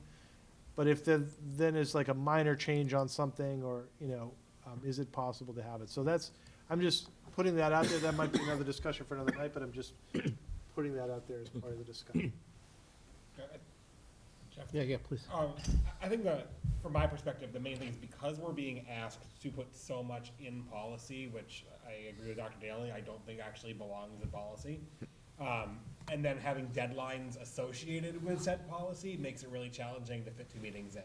Now, we could always schedule a school committee meeting, or we could do a virtual to go do a reading, but is that adding value to the overall process? So it's something that Jen and I and Dr. Daly talked about at the last subcommittee is, are there examples or scenarios, this being a key one, where it makes sense to call this an administrative update to something that we literally just did 2 readings on right before 2026? So something to think about. So we're not constantly just reread. I feel like we're going to be dusting this off every year at a minimum. Yeah. That makes sense. I don't have a strong opinion. I don't have a strong opinion either way. I mean, I think it's not bad to adopt them. The other thing you could think about doing is once a year we adopt all of our policies. Do 2 readings at the end of the year each year, and just so that anything that was cleaned up is like officially accepted. Yeah, but some of these have deadlines that. No, I know, but I'm saying that just overall, you make the administrative ones during as they come up, but then once a year you just adopt your policies again, just like we adopt the handbooks. We do 2 readings on all the policies, and if there's any questions, it can be brought up at that meeting. And then just for the record, then every policy is adopted each year in a way. I don't know. Yeah. Just a thought if you wanted to make sure there was official vote on it, Because we adopt the handbooks each year too. Even though they'll highlight changes to them, but I don't think you need to necessarily, but. Not having read what Cambridge is doing or what other towns are doing on this, what, if anything, defines a minor or administrative change that would push to say, okay, this is 1 versus 2 reading?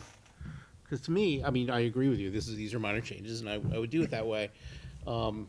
If something is this like a feel type of thing? If it feels like it's a bigger change, therefore we do it. And I think we're gonna go off and look at that. I mean, the one thing that we discussed is if it's a unanimous vote, then is that how you quantify it, right? That's an easy way. So we have to look through other policies and see what else is out there. Is it 1 versus 2 or just corrections that don't even need to be brought up to the committee at all? 1 versus 2. I think it's 1 versus 2. Okay, because in the past, I think there's even been administrative things where this word was wrong, or this was not or it's a wrong reference now. Like the law changed, it's a different reference in there now, and I know when I was on policy, we just cleaned up a few of them and we didn't even bring it to the committee at all. Yeah, it just the that culture. makes me feel much culture better. right now is we're submitting more and more and more to the state. Right. In just the 2 years I've been on school, we've Right. submitted. It seems like it's growing every year. That it's becoming the norm. Yep. And I don't think it's going in the other direction. So I it's would. a challenge. Yeah. Yeah. Did you wanna? Yeah, no, I agree with what Tim's saying. I think, like, I'm uncomfortable not, I totally agree with typos, because Yeah, I that's, think that's a we should be different able to thing. just do that. The, for example, the CD, the vocational one, where we had to submit it, we said we'll do it in the fall, they said it has to say October 15th. So we went back and added that. Because it's so public, has to be posted, I feel like I want to be really clear about that, but does it require what would essentially be like a third revised reading, right? Yeah. So that, the way I saw like the Cambridge policy was, we could present it and you could take a vote here to say, this is gonna be our final vote, and then, if someone challenges it or wants to see it, we could bring it out again. So just to be clear, though, it's our own policy that requires 2 readings? Yes. Yeah. Okay. So it would be an amendment to that policy to add language that would say, in the event of, the other place it might be really useful is if all of a sudden we, a meeting gets canceled due to snow, we have a deadline, we have to get it approved, we could get it approved, and then, there might be a reason why you need something done immediately. I would suggest just bringing that policy back with your suggested changes. Yeah. Yeah. And again, maybe it's like if it's a substantive change requires 2, or if there's not unanimity that requires 2, or if it's, whatever, like, in timely, I think you could put it in the policy. Yeah, we can look at the other ones. Yeah, this So was do- more of a Right. preview as to, it was Right. it took a more discussion than we thought it Yeah. would, and it's bringing it, Yeah. it's here as well. I think we all agree, it's important to publicize the change, allow public comment on the Correct. change, but also, like, I look at it from the flip side, if we schedule a second school committee meeting on a Wednesday morning to go do a second reading, You're not then people are gaining- gonna say, well, you're not giving us enough time to review Yeah. it. Correct. You can't win. So I think if we could find that middle ground of allowing, opportunity for the school committee and the public to weigh in on our policy. Our that's what we crowds should are, be doing. crowds are rowdy when we're Yes. talking about the Very policy rowdy. changes. I'll have policies and where's that? And this is a great example. Like, is this really a new reading of a policy, or is this is one we spent extensive time on Right. over the last Right. 6 meetings? But even when it's final, it can be changed the next meeting if we wanted to, so it's Well, like. 2 more readings, though. Right. But on this case, I need to let her know so Correct. she can publish it in the program of studies, so. No, to me, I totally get the balance, and yet this of all the policies is so wildly important. Yeah. Yep. That I it's, want to talk about it. yeah, it's something we want to talk about, but I also appreciate the fact that, one, we are under a deadline, or under deadlines, and 2, that we, because you're under a deadline, if you end up having to do this on a Wednesday morning as an example, it's the effect of you should have done one reading to begin with, so. Well, and my only argument also, on the other one would be, you all passed the first reading of this when you all admitted it wasn't a good policy, just to pass it, so that it could then have a second reading. Right. And so, like, that kind of points out why it's kind of silly as well, when you're passing a policy that you don't actually like, or think needs more work to be done, just to be able to put it on there to say the next one's second. Like, I think it undermines the value of having 2, when you're like, oh, well, we have to be able to vote on the second one next meeting, as opposed to just saying, oh, okay, it's not really ready yet, let's come back and just do it the next time. Right. Fair argument. It's- yeah, Right. yeah. And that's why I think we have to. I think it needs a little, yep. But it's also the public input, right? So we bring it forward sometimes when it's not quite ready, so we can get your input. Right. And the public's input. I get it. Make that second version what it needs to be, so, as we did with your great input on this. Great input. Awesome. So for this right now, do we need to, it's not listed as something we need I to. would say motion to approve, Okay. For first the reading. revised second reading. I'm fine with that, but someone else has to. A revised second reading, that you said? That's what I'd love you to do. I move to approve policy IHF as a revised second reading. Second. We have a motion, we have a second. Any comment? Hearing none, all those, all approved, say aye. Aye. Opposed? Approved unanimously. Thank you, Dr. Meyer. All right. That brings us to the school bus contract award. Yes, great. Thank you. So, this evening in the packet, there was a memorandum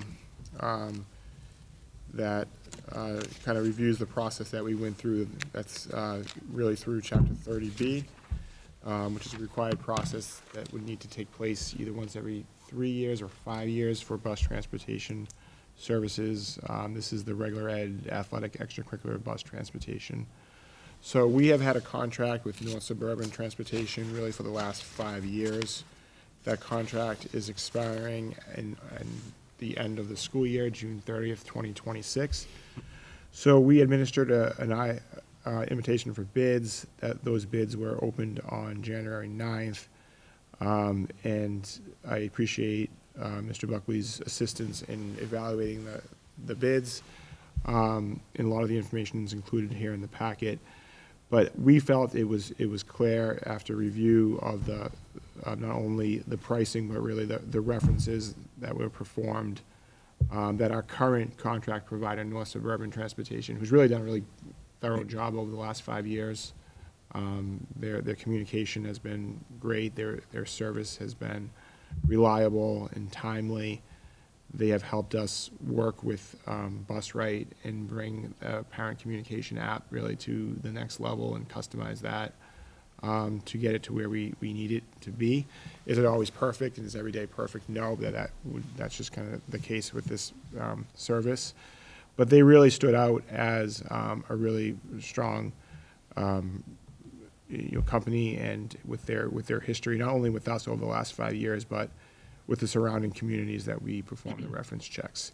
So that, along with the pricing that was really aggressive and competitive, and when you compare that, at least next year's pricing to what we're experiencing this year, they really either held the pricing the same or they reduced their pricing in some areas.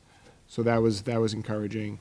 And we were not anticipating that initially. We were anticipating an 8 to 10% increase. Why did prices don't go down? Why did prices go down?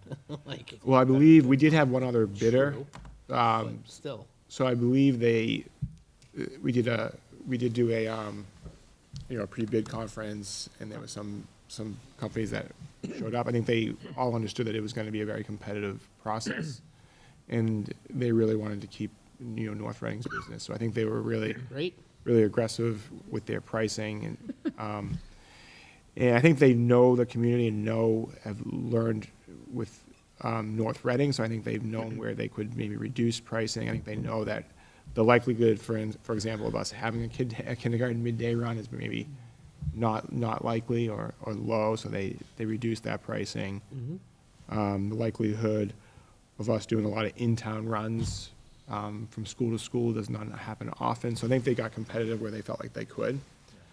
And if I could just jump in real quick. So number one, thank you to Michael, because Michael does 98% of the work on this. So, and I think you all know that already. I mean, you all assume it's 100%, but it was 98%. I will just say, we almost have to look at this as two different contracts. And if you look at the last contract, the same. Year one, year two went up $10, year three went up $10, then 30. So the option years were much more expensive. The exact same thing happens this one and the main one, where it's like a $10 increase. So it's a $0 increase this year, then $10, then 19, then 31, then 45. So they're putting a lot of it on the back end. So it also could be leading into the next contract proposal, basically, Jeff, where they're, the option years get very expensive. Right. And so I think future committees should think about that as well. And I wonder if even going out after year 3 should be something we think about more. I would think we should, yeah. I would look at this, and I didn't feel like this the last go around as a 3-year contract, and that we'd be going out to bid. Right. So we should go to free bilateral agency. option, or is it our option or bilateral? It's our option. It's at our They discretion. We have to accept the option each year. Okay. Correct. But they can't walk away at option year 4 or 5 either. So it's No, yes, correct. Correct, yeah. It's team option, not player Team option. option, yes, okay. Yeah. Well, I was going to go player option, and we want to opt out of our contract after Yeah. year 3. Right.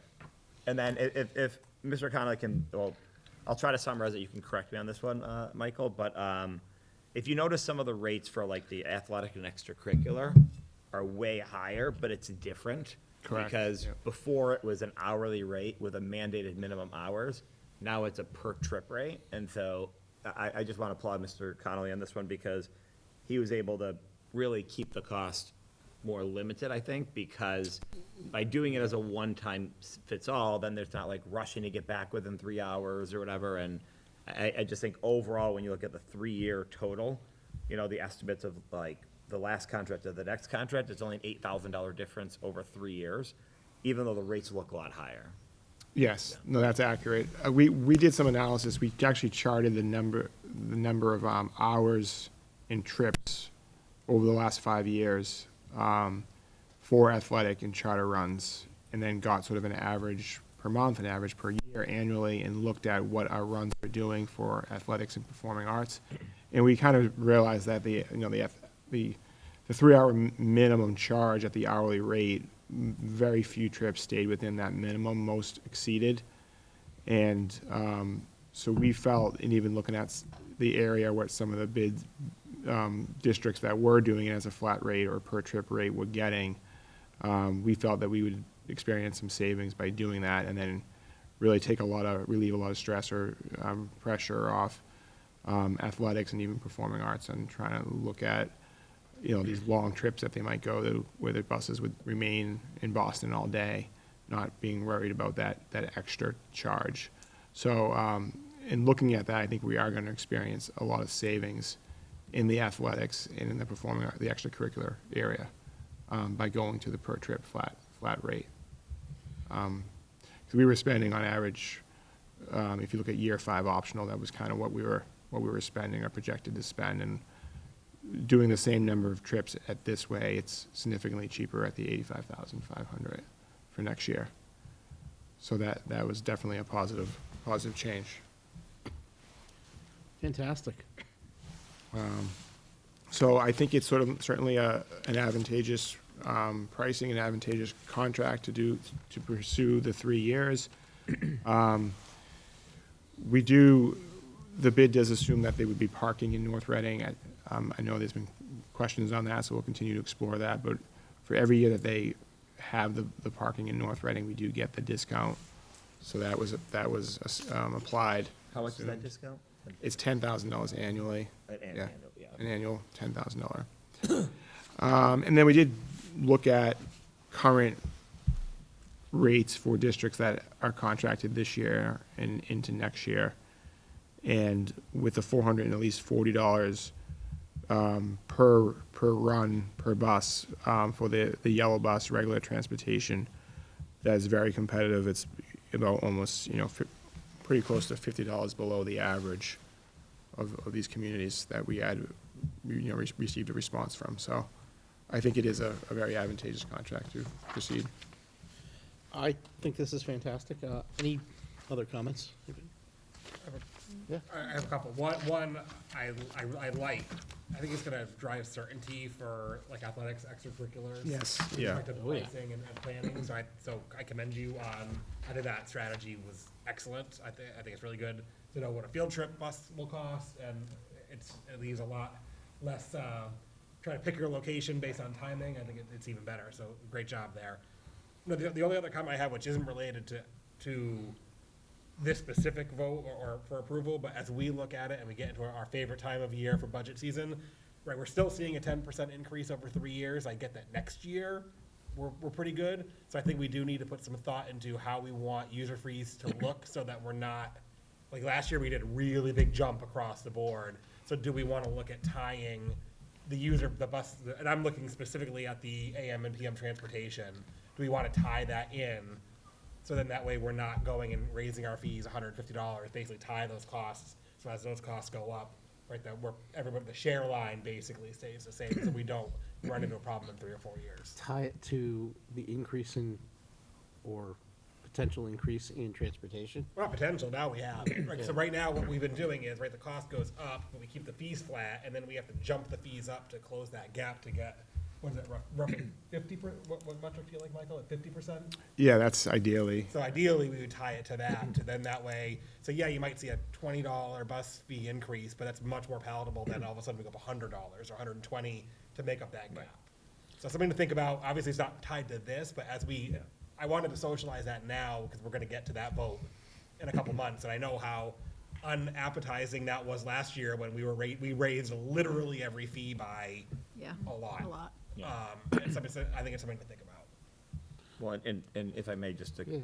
piggyback on that one, though, like, we also have to think about, are we trying to do it year over year, or are we trying to do it over the course of the contract? Right. Because right now, you could say that, you know, just for the regular busing, okay, it's gonna be balanced, it's gonna be the same as last year, but then it's a $22,000 increase the next year, and then it's a $45,000 increase the next year.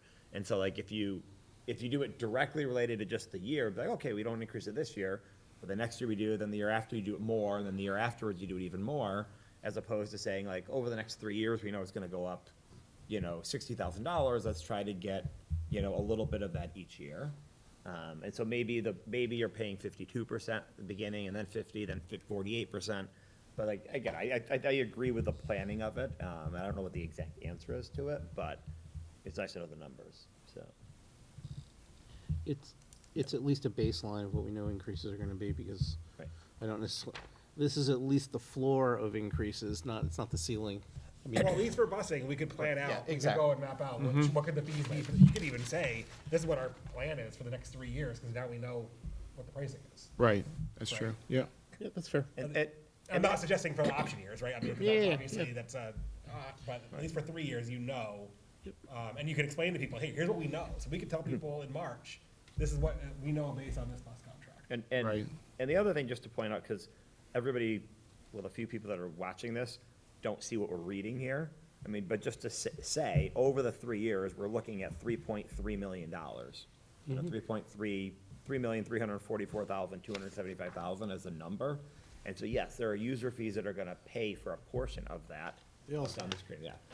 There's a user fee that's gonna pay for a portion of it, but like, Yeah. again, this is real money that's happening in order to provide busing here. And a lot of communities do not provide busing because it is so expensive. So the user fees help offset, Correct. you know, almost $3.5 million we're gonna need over the next 3 years. That is fair. And yes, it's not behind me, sorry. But I was expecting a 10% increase. You were too, yeah, So, this It was is helpful. still great news on. It's great news. Yeah. absolutely, yeah, for $100,000 cost avoidance in a way for next year. Any other comments? And thank you to North Suburban and, I mean, to everybody that put bids in, because it's needed and, you know, and we really have been happy with North Suburban. I don't think, I've been here for all 3 years of the contract, and I don't think, They've done a I don't great think job. any, or 5 years of the contract, I don't think I've heard any, Dr. Dillies hasn't brought any issues up to me at all in the 5 years that we've been working with them. So, Yeah, they've definitely been really strong. Right. And No, just the transportation and the response time alone has been much improved. yeah, and the bus ride app is great. You have it? I do. Yeah, it's good. I'll go with good, not great. I know, Okay. I love it. Yeah, I love it. It's good. Anything else? Nope, that was it. There's a motion in the memo. Right. I was gonna go to that. So there's a recommended motion, if anybody wants to give it a whirl. I can do it. I move that the school committee vote to award the regular school bus transportation contract to North Suburban Transportation for 3 years, beginning July 1st, 2026, running through June 30th, 2029, as recommended by the administration. So we have a motion, we have a second, and I actually have a comment or a question now that I see this. Does that mean we would have to do individual approvals per option year? So we get to an option, okay. Yes. That's just, That's what we've done the last couple of years. Yeah. okay, that's fine. If we choose to, like, we can. Yeah, it's just, Right. knowing that it says 3 years here, knowing the 2 option years, you've answered the question, I get it. Okay, any other comments, questions? Hearing none, all those in favor say aye. Aye. Opposed? Approved, 5-0. Excellent. Okay, on to the SEAM Collaborative fiscal year 27 budget and tuition rates. Thank you. Just wanted to share out, as we do every year, the budget highlights from the SEAM Collaborative and the tuition rate, which you can see the increase here for members is 4.86%. Year program going up 4.93%. As always, I remind everyone that the cost of these tuitions is still greatly reduced compared to a comparable private service. And so it's a great service to be a part of. Not sure if there's any questions about what was shared. I don't have any specific questions. I don't know if others do. I mean, it's been a year since I've been on finance planning, but can you remind me how much can revenues go up each year?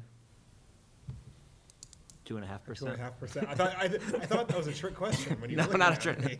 not a trick question, Yeah, just, 2.5%. just, You meant the. just making the point that when we talk about things going up more than the revenues go up, this is the exact example. I mean, it's great that we get member rates and it's a lot less expensive, but when It's our still above. expenses continue to rise 5% each year, there is no way to continue to provide the same services when you are Correct. having the expenses cost 5% more.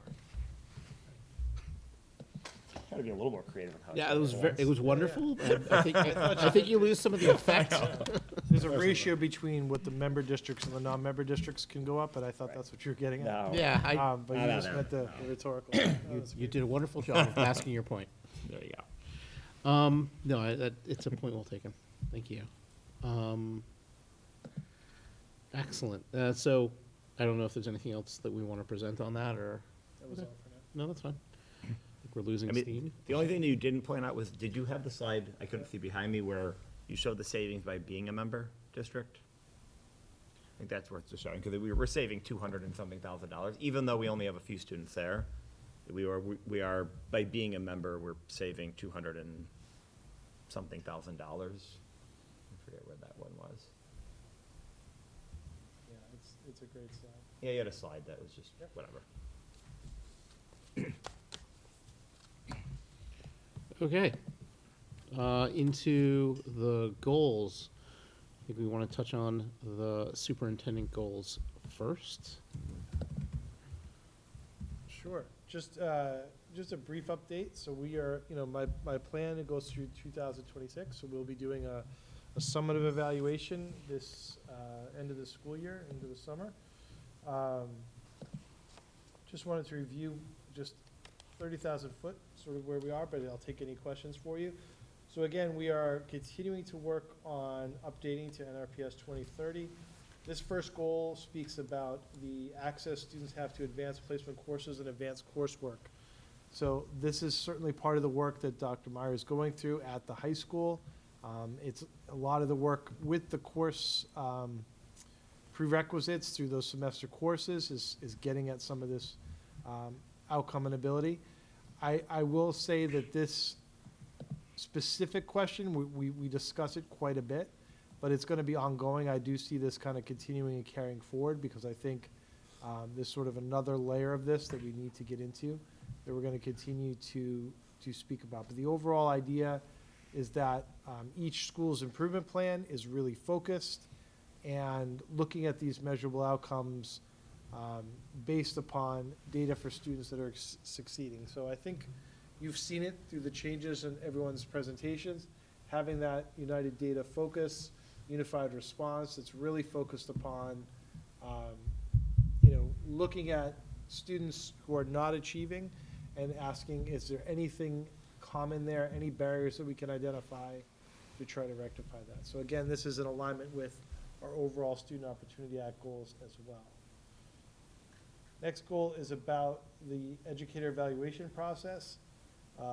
We did a lot of work with this last year, developing our culturally responsive what to look fors and getting into classrooms. What our focus has been this year is a lot of it with 2 new administrators is really getting everyone on the same page with calibration. So, I think a lot of my goals, similar to when I was in Mr. Clean's role, a lot of the work that he's leading with the teachers and with all of our administrative team, we come together in this room with our extended leadership team, and we're really calibrating our process for how we provide feedback, what it means to get into a classroom, and really breaking down and unpacking the new updated administrator guide, as well as the rubric, as well as the teacher rubric, to talk about what it looks like to see some of these items in action. So we are specifically spending time with all evaluators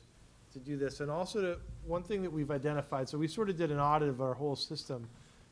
There are times, because the numbers are so high, we have so few administrators that are in charge of a whole building, like the high school, for example, that Mr. Colleen has all the curriculum leaders in the district. He has about over close to 30 teachers, which is an unbelievable number for an assistant superintendent to have. So what opportunities are we taking, though, for Mr. Colleen, Ms. Alonso, Dr. Meyer to sit together and talk about the different teachers in that building, so that they're consistent in the feedback they're giving, because Mr. Colleen may have one, Dr. Meyer might have another, Ms. Alonso might have another, all in the same department, and making sure that they're approving similar goals and that they're calibrated. So that's a lot of the work that we've been doing there this year. The work itself on the strategic plan, as I shared with you last time, we've developed our 2 focus areas. We are now in the process of writing our objectives for each year. And so we spend time with the administration. Each team, I set up a series of teams of 2 that are providing us feedback across the board. So the next step in that is in March. We're going to get all this feedback and really have a draft version that then we're ready to put out to public for public comment. And then as we get into the end of the school year, it will be ready to go for, this is sort of our transition year, and then we're clearly ready to go with the objectives. Meanwhile, we're continuing to achieve the elements that were similar in 25 and 30 and move all of those forward. So I know I had shared a little bit of that last time.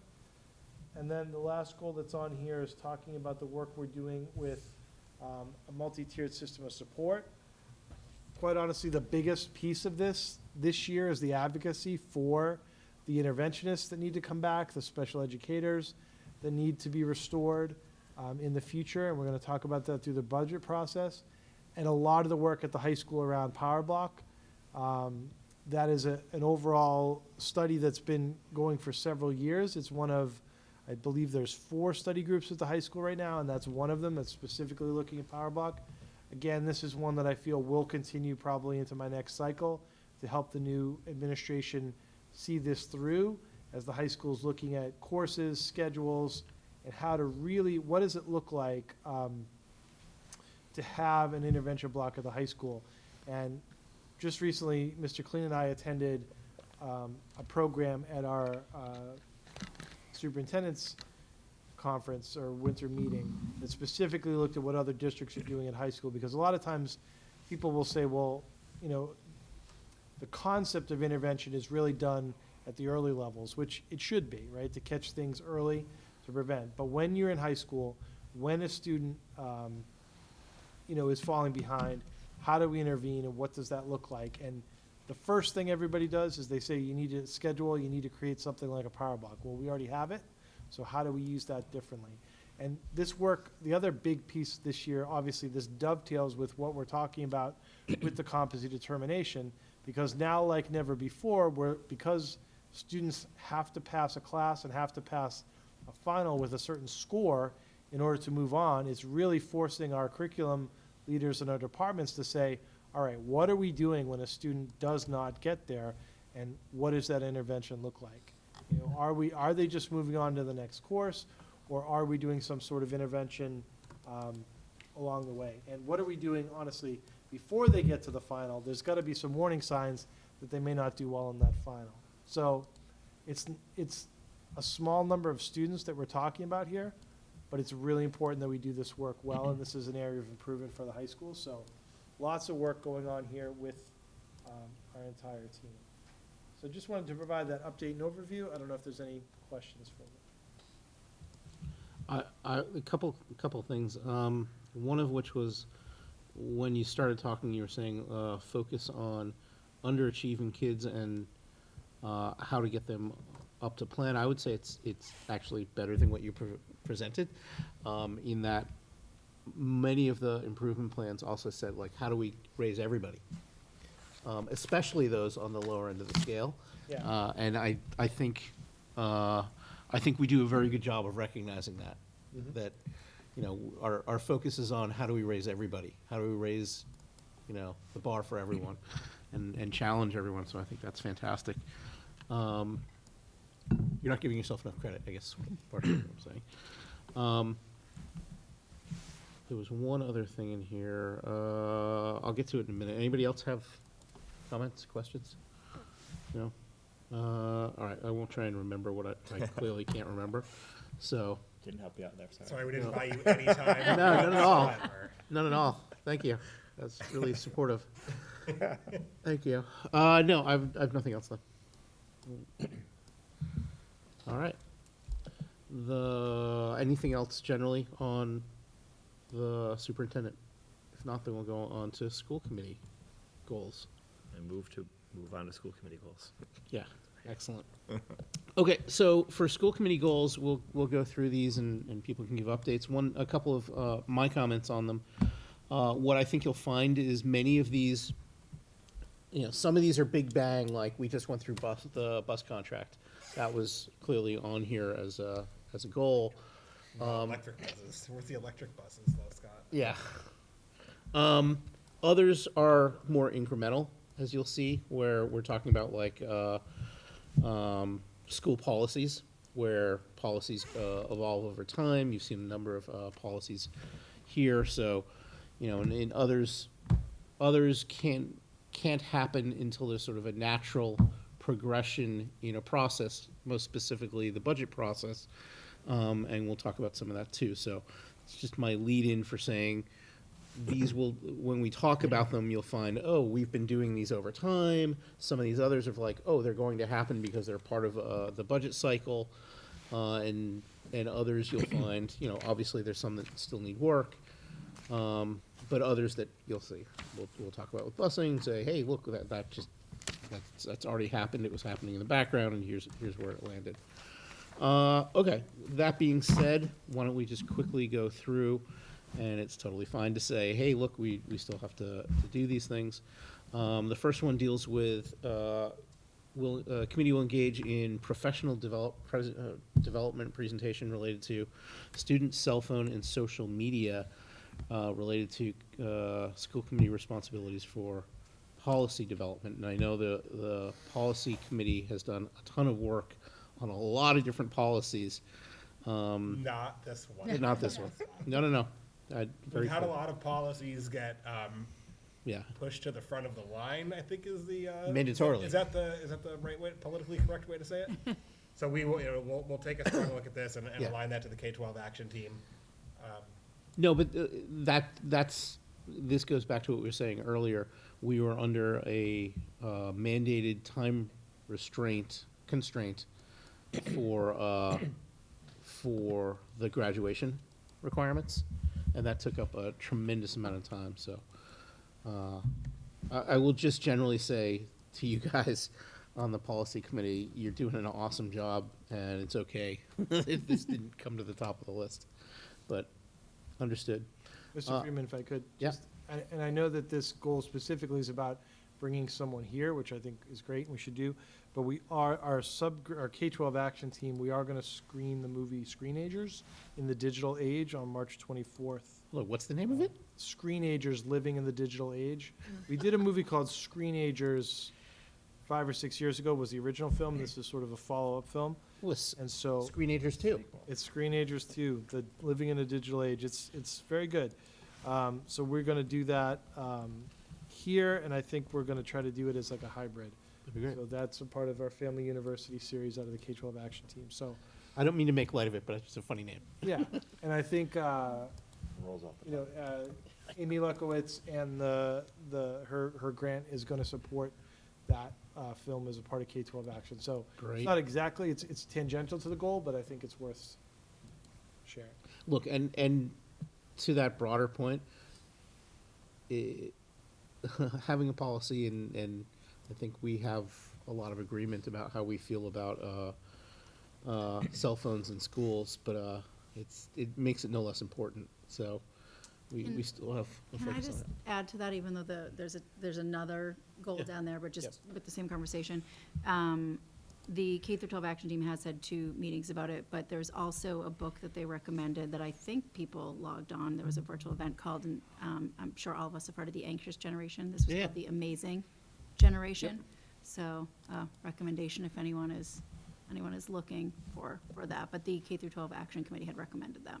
We're gonna do a community-wide book read through the library, and so at Screenagers, it's gonna launch with some kind of incentive. First 10 people to sign up might get a free copy or something like that. Okay, And then the great. library's gonna have others, and we're going to do that. So we're in the process of working out all those details. I just have a question on the timing of, a lot of the cell phone meetings, and I assume the screening of the screenagers, they fall at like 3:30, like after school? Yeah. Is that to capture, like, who is that capturing? Because it doesn't, like, if we wanna capture kids, I don't know if that's the time, and if we wanna capture parents, that's also not the time. So, how many people, cause it's something I'm interested in, I can never go. Yeah, I missed, so there's So- only been 2 meetings on it, and I Yeah. missed the last one, so I've only been to the And first so I'm one. wondering, like, is that, what's the timing of that meeting? Is that just based on what? Sure. So we typically, we run, our K-12 action team meets 4 times a year, and we alternate between early and late.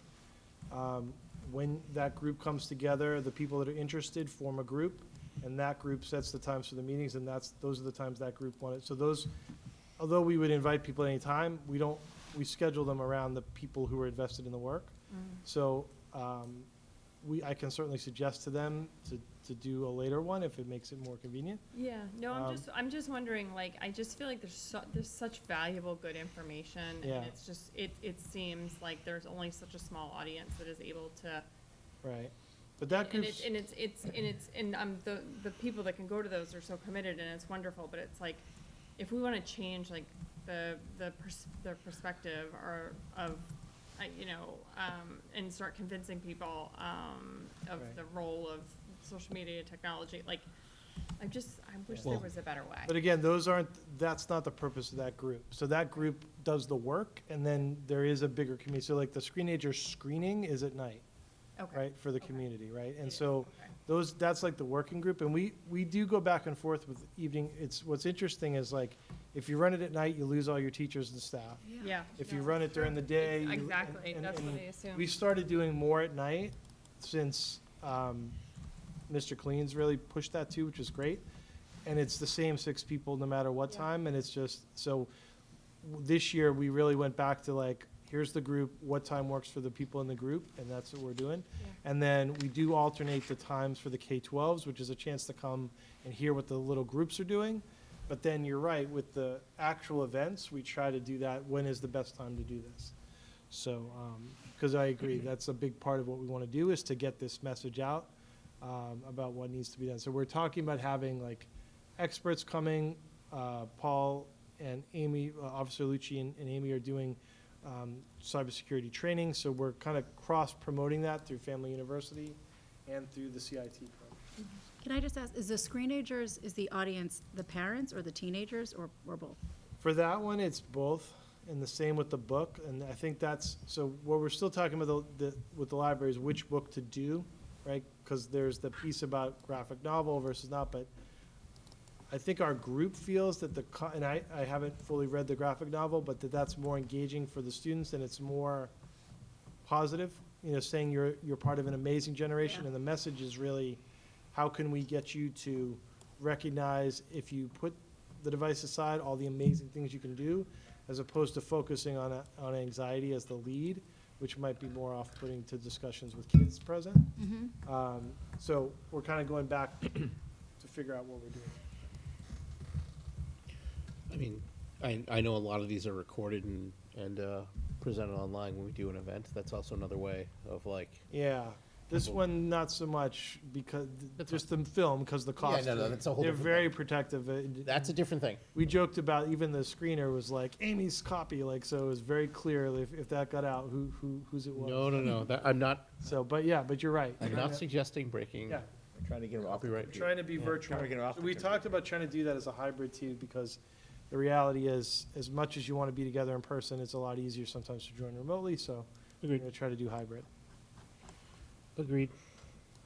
The next one I think is what you're referring to, Jennifer, in terms of being related, where we're trying to get in a state representative, someone in here, I don't know if we, Yeah, so last year we did it in the fall, and this year I thought we had decided to do it closer to budget, so I haven't asked yet, but now I guess it is getting close to budget, so do we have a, I'm pretty sure we did it this same time last year, oh, we March. did? yeah, because I couldn't go, it was Oh, in, that's it was right, in you were in March. New York or something, Yeah. okay. And so I had rolled it forward to the 23rd, so is this, and would you like to reach out? Would you like me to reach out? I can reach to out. see whether? Yep. So to see whether the 23rd works for them. I won't be away this year. If not, there's April 13th possibly as well. Let me know if you need help too, because I literally ran into Representative Jones the other day. and kind of- Don't be afraid, I don't plan on being away. I don't expect to be away. Okay, host a joint meeting of town boards.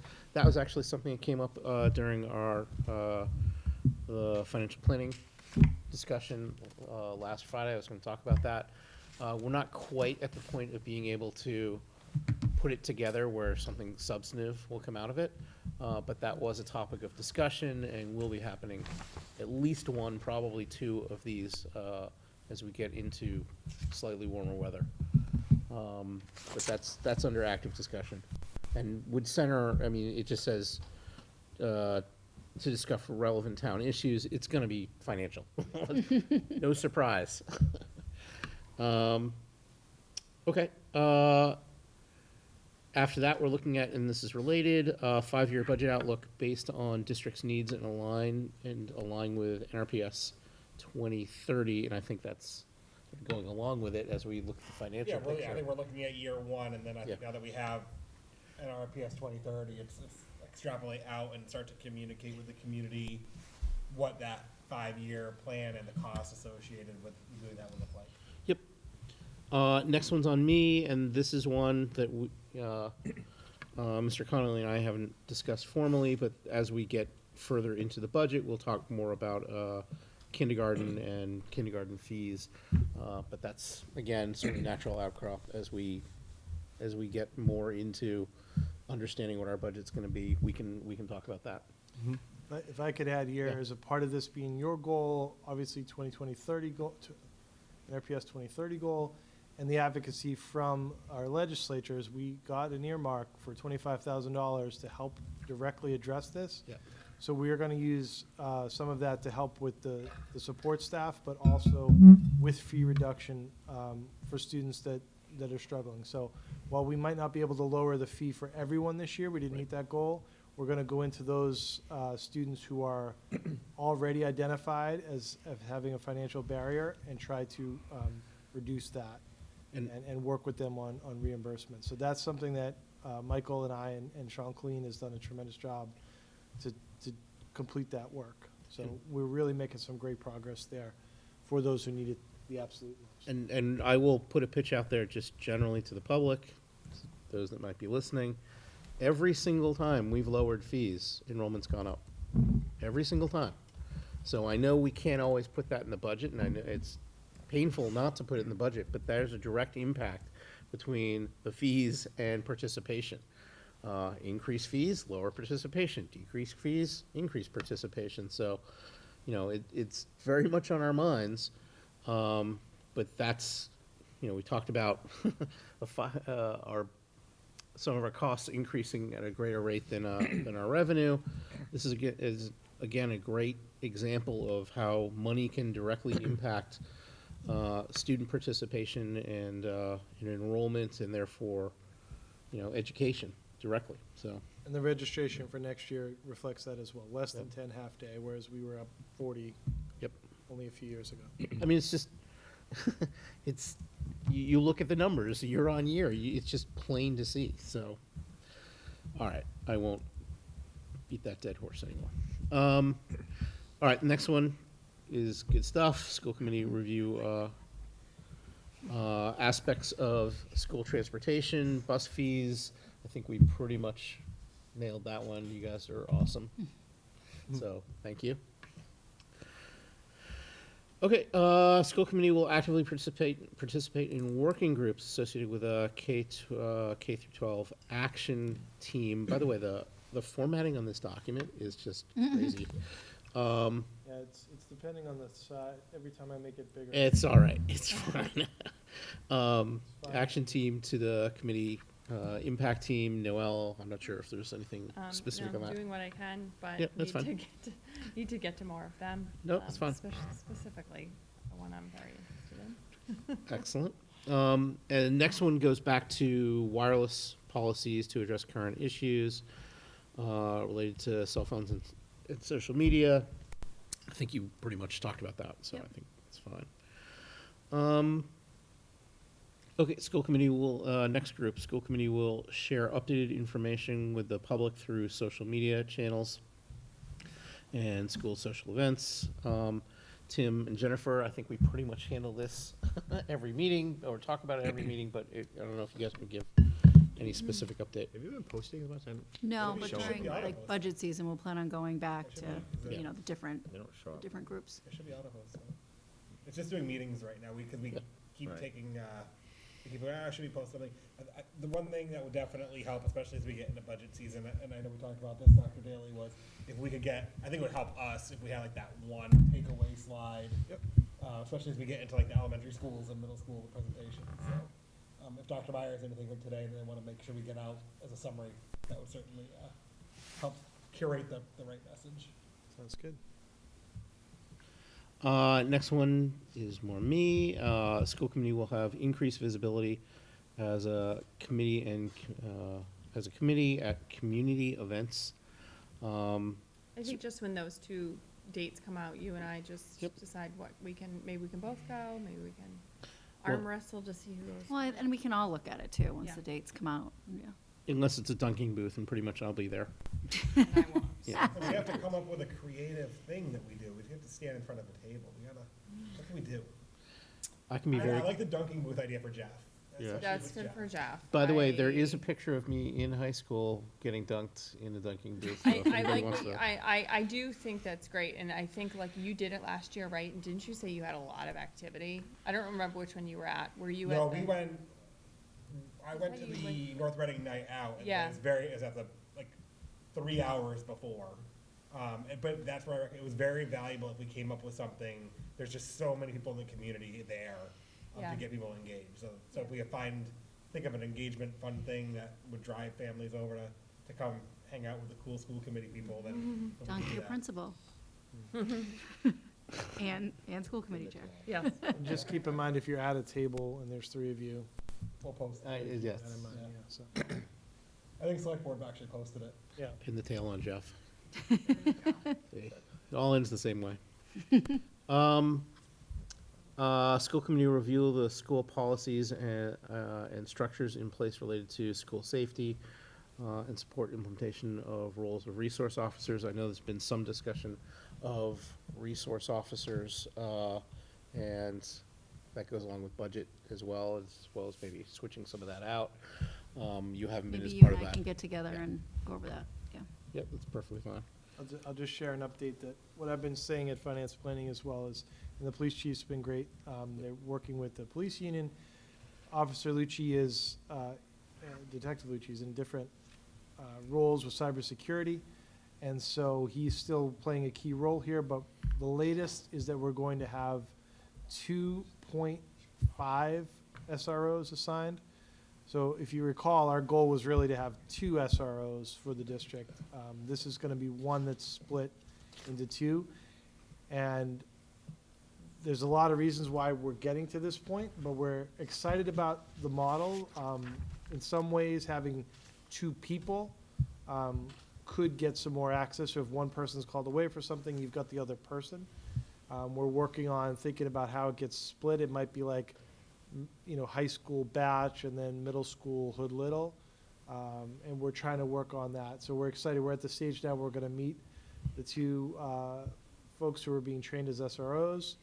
But I do think as the police is looking, and you'll hear this in the future about, expanding, you know, we need to keep that conversation going, because that need for, that role is just so important, and to have that support of the schools is so important. So the police department really supports us and understands that need, but this is the model we're gonna look at for next year.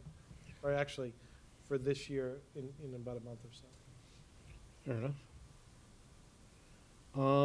Anything else for school committee goals? I think we covered the breadth of it. Before we go on to routine matters, one thing just strikes me that was never discussed, even when we did the student report. Congratulations to all those that participated in Beetlejuice a week ago. That was awesome. For those that saw it, I think you all got a great show, so I know I did. And just the amount of work that went into it is just insane, just like all the other shows. So congratulations to all those that were involved, all those that ran it, and obviously Miss Lister especially. Okay, routine matters. We've got minutes. We've got a whole bunch of minutes, including the open sessions and executive sessions. Wanna take them? Sure. I move to approve the open session meeting minutes from January 12th, 2026 as written. Second. We have a motion, we have a second. Any discussion? Hearing none, all those in favor say aye. Aye. Opposed? Approved 5-0. Move to approve the meeting minutes from the executive session on January 12th, 2026. Second. We have a motion, we have a second. Any discussion? Hearing none, all those in favor say aye. Aye. Aye. Opposed? Approved 5-0. Move to approve the meeting minutes from the open session on January 29th, 2026. Second. We have a motion, we have a second. Any discussion? All those in favor say aye. Aye. Aye. Opposed? Approved 5-0. Did anyone almost hear me say 1990 something? Because that's where my brain is. Move to approve the executive session meeting minutes from January 29th, 2026. Second. We have a motion, we have a second. Any discussion? All those in favor say aye. Aye. Opposed? Approved 5-0. All right, we're into the budget update. Woo-hoo! All right, excellent. So the January budget report was included, which essentially summarizes activity through the end of January. There's not a lot of new trends or new drivers that I've presented to date. You know, we were able to, we definitely have seen costs arise in the areas of special education. We've definitely had a need to provide some academic support and tutoring to our high needs population, but certainly everything that we've seen arise this year, we've been able to address and handle within budget. We definitely took steps, as I've discussed in the past, as we typically have done, as we closed out the previous fiscal year, to prepay tuitions, and that has helped us address some either unanticipated, you know, costs this year, and we're still in good standing in the special education area. We continue to see maintenance needs arise. Plumbing, heating, roofing needs have popped up at a lot of the schools. That is driving some expenses up this year. The wastewater treatment plant has recently needed some new equipment and some new parts replaced. So those are costs that we are seeing rise, and some costs present itself in that area of maintenance. But we've to date been able to address it and handle it within the budget. But we've definitely seen those costs on the rise. We've certainly seen it be a challenging winter. So we've certainly starting to see the overtime costs for snow and ice and storm removal on the rise at this point, with, you know, probably several weeks to go in the winter season. But so we're just paying close attention and monitoring those costs. Nothing to be, you know, that's out of the ordinary from what we'd expect for this winter season to date, but more than we've seen in previous years, because it has been a lot more snow than we've seen. On the payroll side, I think we're trending where we expected. As payroll accounts are within budget, we've been able to address any need for leave of absences within the budget this year, and we'll just continue to monitor those line items. food service program is continuing to perform very, very well, as I've updated each month. The month of January, which we're starting to close out, had a very strong month. And we are starting to invest back in that program with new equipment and so forth, and ovens and so forth that we're investing in, which has been a positive thing. And really, we're at this point in the fiscal year through January, we're just going to, we're in solid standing to address any unforeseen costs as we approach the final half of the fiscal year. With that being said, I'll open up to any questions. Yeah, just so people understand, when quote-unquote unexpected things happen for maintenance, it doesn't necessarily mean it breaks a budget wide open. You typically plan for the unplanned. But just wanted to put that out there. Yep, of like, absolutely. yeah. Yeah, absolutely. So we do have, obviously, line items that to address those costs. We have an extraordinary maintenance line that we've been able to use to address some of the higher ticket items that have arisen. Again, to the credit of Mr. Connolly, to be able to plan for that. Not all districts really pay that much attention to those sorts of items, so, Mr. Friedman. fantastic. Yes? And Mr. Connolly, correct me if I'm wrong, but for many years, at the meetings, we talked about the cost of the food service program in the opposite direction, right? Needing to offset it, needing to balance it.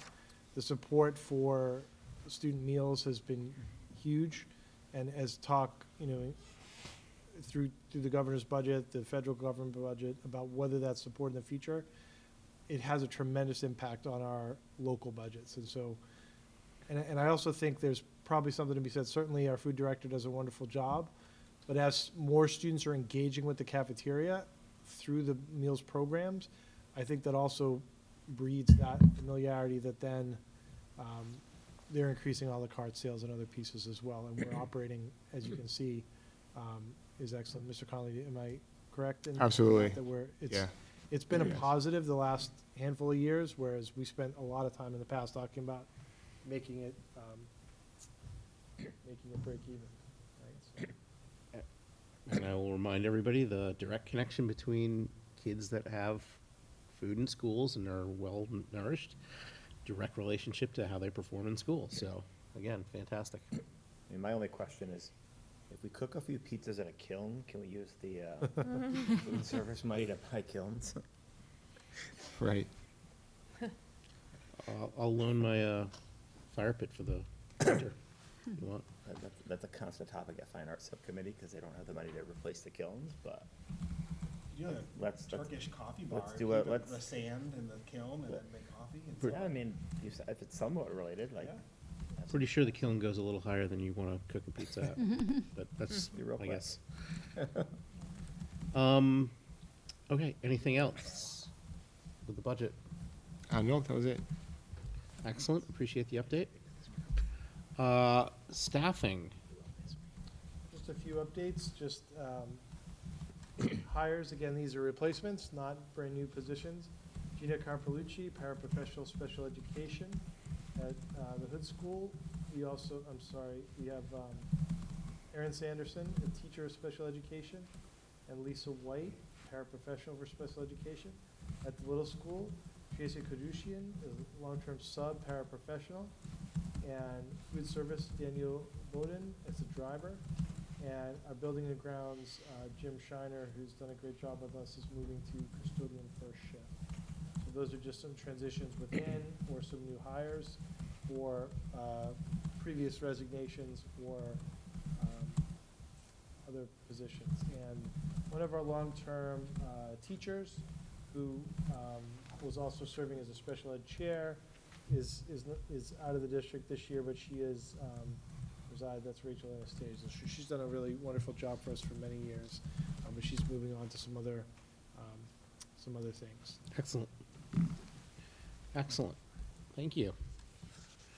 For bids and donations, none at this time. Grants, none at this time.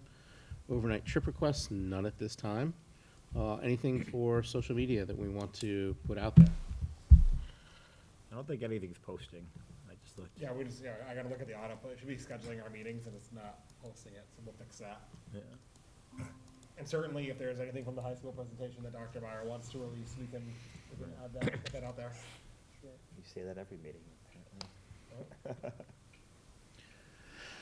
Okay, why don't we do subcommittee updates? I'll do the, this last Friday, we met for, the financial planning team. You know, it's more fine tuning of the budget. We talked, as I mentioned earlier, we talked about having a joint session between boards to do a public presentation. I think as we get closer to a more stabilized budget and one that's been socialized through select board as well, I think the plan is to go out with a joint meeting. You know, I'm not gonna get ahead of my skis on that to talk about what we will likely talk about, but I certainly think that it's worth the public's attention to understand the financial picture, as well as a lot of the CapEx costs, a lot of the things the town wants to do, and how we can address those needs and what are the options. So I do think that's gonna be something of importance. But again, I don't wanna get ahead of talking about dates, because quite frankly, we didn't have any yet. I don't know if anything else, Dr. Daly or Mr. Connolly, whether you guys want to chime in. I think it's a 50,000-foot overview of what we talked about. Yeah, no, I covered it, right? Yeah, I think that's fine. That covers it. Okay, the Fine Arts Subcommittee. So I will start basic and then go a little more. go for it. Hit us. Okay, so just basic stuff, the switch to the high school semester classes, that's gonna be relevant for the arts, so just discussing how that's gonna happen, adjusting curriculum, things like that. They give us some good updates on performing arts, of course. Kids are headed to junior districts, and there's going to be an art show at the library. One issue that came up that is in terms of when town meetings are in this facility, for example, like the DL, or I guess in wherever they're needing AV support, just who is going to staff that, because we need to have a policy on that, because there's sort of right now the expectation that the school's going to absorb the cost in some cases. You know, Mrs. Kane is always there at town meeting and things like that, but just that's kind of a bigger meeting. But anytime that these facilities are used, AV support is an issue. It's a cost on the personnel, having enough people that can do it too. Yeah. It's come up in the financial planning as well. It's not just you guys. Yeah. Those kilns, again. Wait, you mean the pizza ovens? Yes. Or the coffee shop? The coffee shop. Yeah, they're right now they're working, but new kilns, I guess, are not on the list. So we're just gonna keep repairing them. And the two things that were sort of very interesting items that I think are just going to continue to come up. The first one is that it's not just fine arts, that kids can't participate in like the fundraising, like the raffle type activity that happened, for example, at the middle school musical, selling of raffle tickets, because it's actually against policy. And I just think that's kind of like a much bigger thing as I started thinking about it. Does that also mean that kids can't do like bake sales and things like that anymore? No. Lotteries, gambling. Games of chance. Right. Okay. It's state law now. yeah. Okay, but so bake sales is not part of that? No. Okay, because that's just plain old fundraising, okay. Yeah, it's Unless you're just, playing bingo with yeah. the Yeah, no, cookies. and like, it's just so, it's just, If you win, it is what it is, right? But it's frustrating to see, like, here we Yes. have like DraftKings, like, is like everywhere on TV, and yet, like, this, I like, know. we're wondering where the gambling problems are coming from. but that's why. Yeah, That's the problem, the societal problem, that they're like, we can't have schools endorsing yeah, those things as well. So it's okay for booster clubs to do it. Mm-hmm. It's just the schools can't promote it, so the school can't use its email to say, hey, donate to this raffle.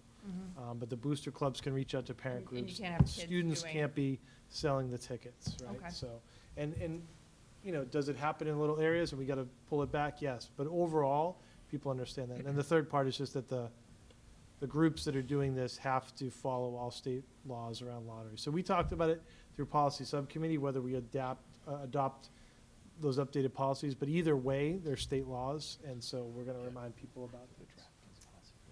And then the really fun one that I know Scott's excited to talk about, is this policy, the current policy is technically, and Dr. Daly, correct me if I'm wrong, but it has to do with out-of-school transportation for events. So it comes up a lot with, say, like Notorious, because they are traveling to All over. competitions or whatever, or, and they're outside of town lines.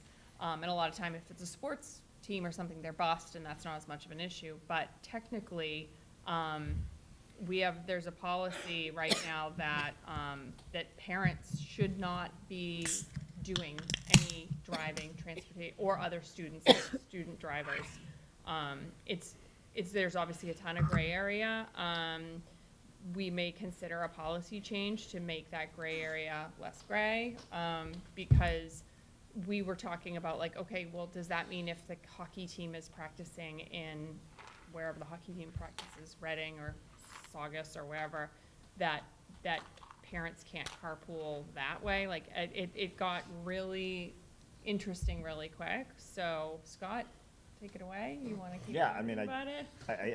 I just think. I just think it's like, actually a really big Yeah. issue. That's a policy issue that to clarify and to be. I think there's different things that are intersecting here. On the one hand, we have to make sure we look at liability. I appreciate that, from the school district, but the other things that are intersecting with that are cost and I think access. And so, like a bus is gonna cost $450 or whatever next year in order to do it. And so if the maskers are doing a $500, they get $500 for going and unloading a truck at Shriners, to say, well, all the parents have to pick them up at 3 o'clock to bring them over at 3:30. Half the kids aren't gonna be able to do that because the parents can't do that. And so that's an access issue, I think, that we have to worry about. And so I just think we need to look at that policy and see, because to rent a bus for $450 to go over there to earn $500, obviously they're not gonna do that. And then you have little groups, like we're trying to get our percussion group together with Reading, and sometimes the practice is in Reading. And so, again, you might need a couple of parents, to bring a couple of other kids. And so I think there's a way that we should be able to look at that, and maybe it's just putting on file that, these parents authorize their kids to, drive these other kids, and they, waive any liability against the school district for doing that. But I do think it's an issue that's coming up, and so if we're gonna, it's probably a larger topic another day, but I don't know if it starts in policy or if we just start it here, but I think it's something that is concerning and needs to be addressed. It's like, I don't think it can just be, we just push them all to, you have to pay for the bus, because that doesn't make sense. And if we were really hard and tight on this, I think it's gonna limit access for certain students that may not have a parent home at 3 o'clock to bring them, so. Just to be clear, this isn't a change in policy, it's always been there. Is a safety and logistical and additional liability, right? So the safety issue being, having student drivers or other drivers that, it may not be safe. It's also a logistical issue, when and this isn't really talking about practice, it's talking about events. So the high school, the athletic handbook and some MIAA regulations also here govern some of these decisions. Students have to take the bus that's provided, so that the coach isn't trying to, at the end of the game, figure out who's here and who's not here.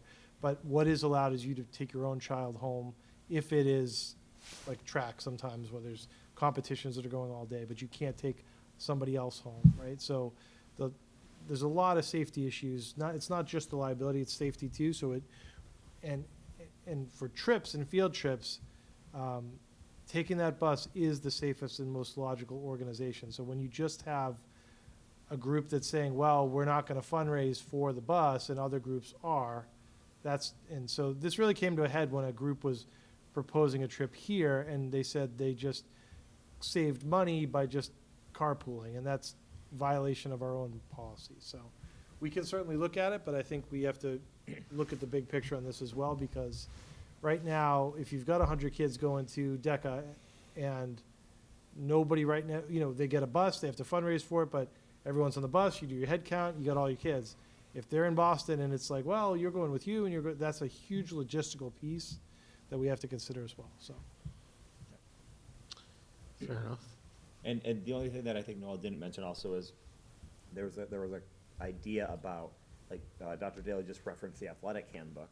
There was a question Oh, about right. like whether there should be like a fine arts handbook, because they're frequently referencing what's being done by the athletic groups.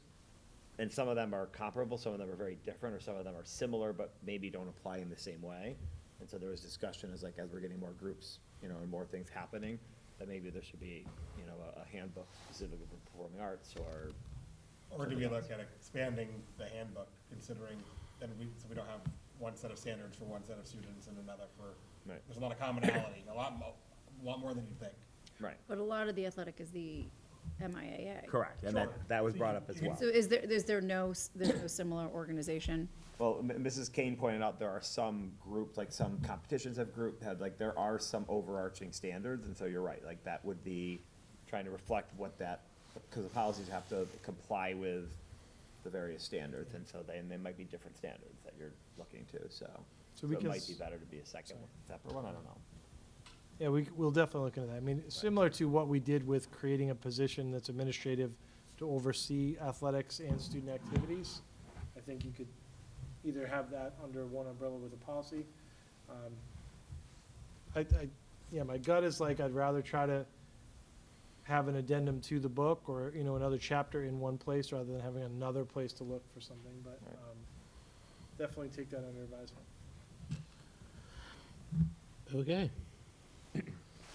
Much livelier than our normal fine arts subcommittee updates. Okay, policy subcommittee. Was it IHF? I think we talked about. Yeah. Talk about it, yeah. That's what I thought. Okay. Duly noted. Okay. Can I just add one thing before the administrative report? The Substance Abuse Coalition wasn't on here. But the biggest thing is there's a Board of Health meeting tomorrow night, 7 o'clock, virtual. And they will be considering taking up the nicotine-free generation that Oh, we've great. talked about a couple of times here. So if you can log on.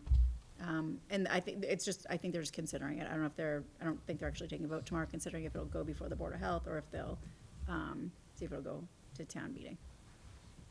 That'd be It great. starts at 7, but that particular topic is on the agenda for 8. Cool. That's awesome. Okay. So that brings us to the subcommittee schedule. Finance planning is meeting March 6th, 8 a.m. Athletic subcommittee, March 10th, 12:30 p.m. Fine arts, April 14th, 3:15. And we just talked about the substance abuse for tomorrow night at 7 p.m. Administrative report.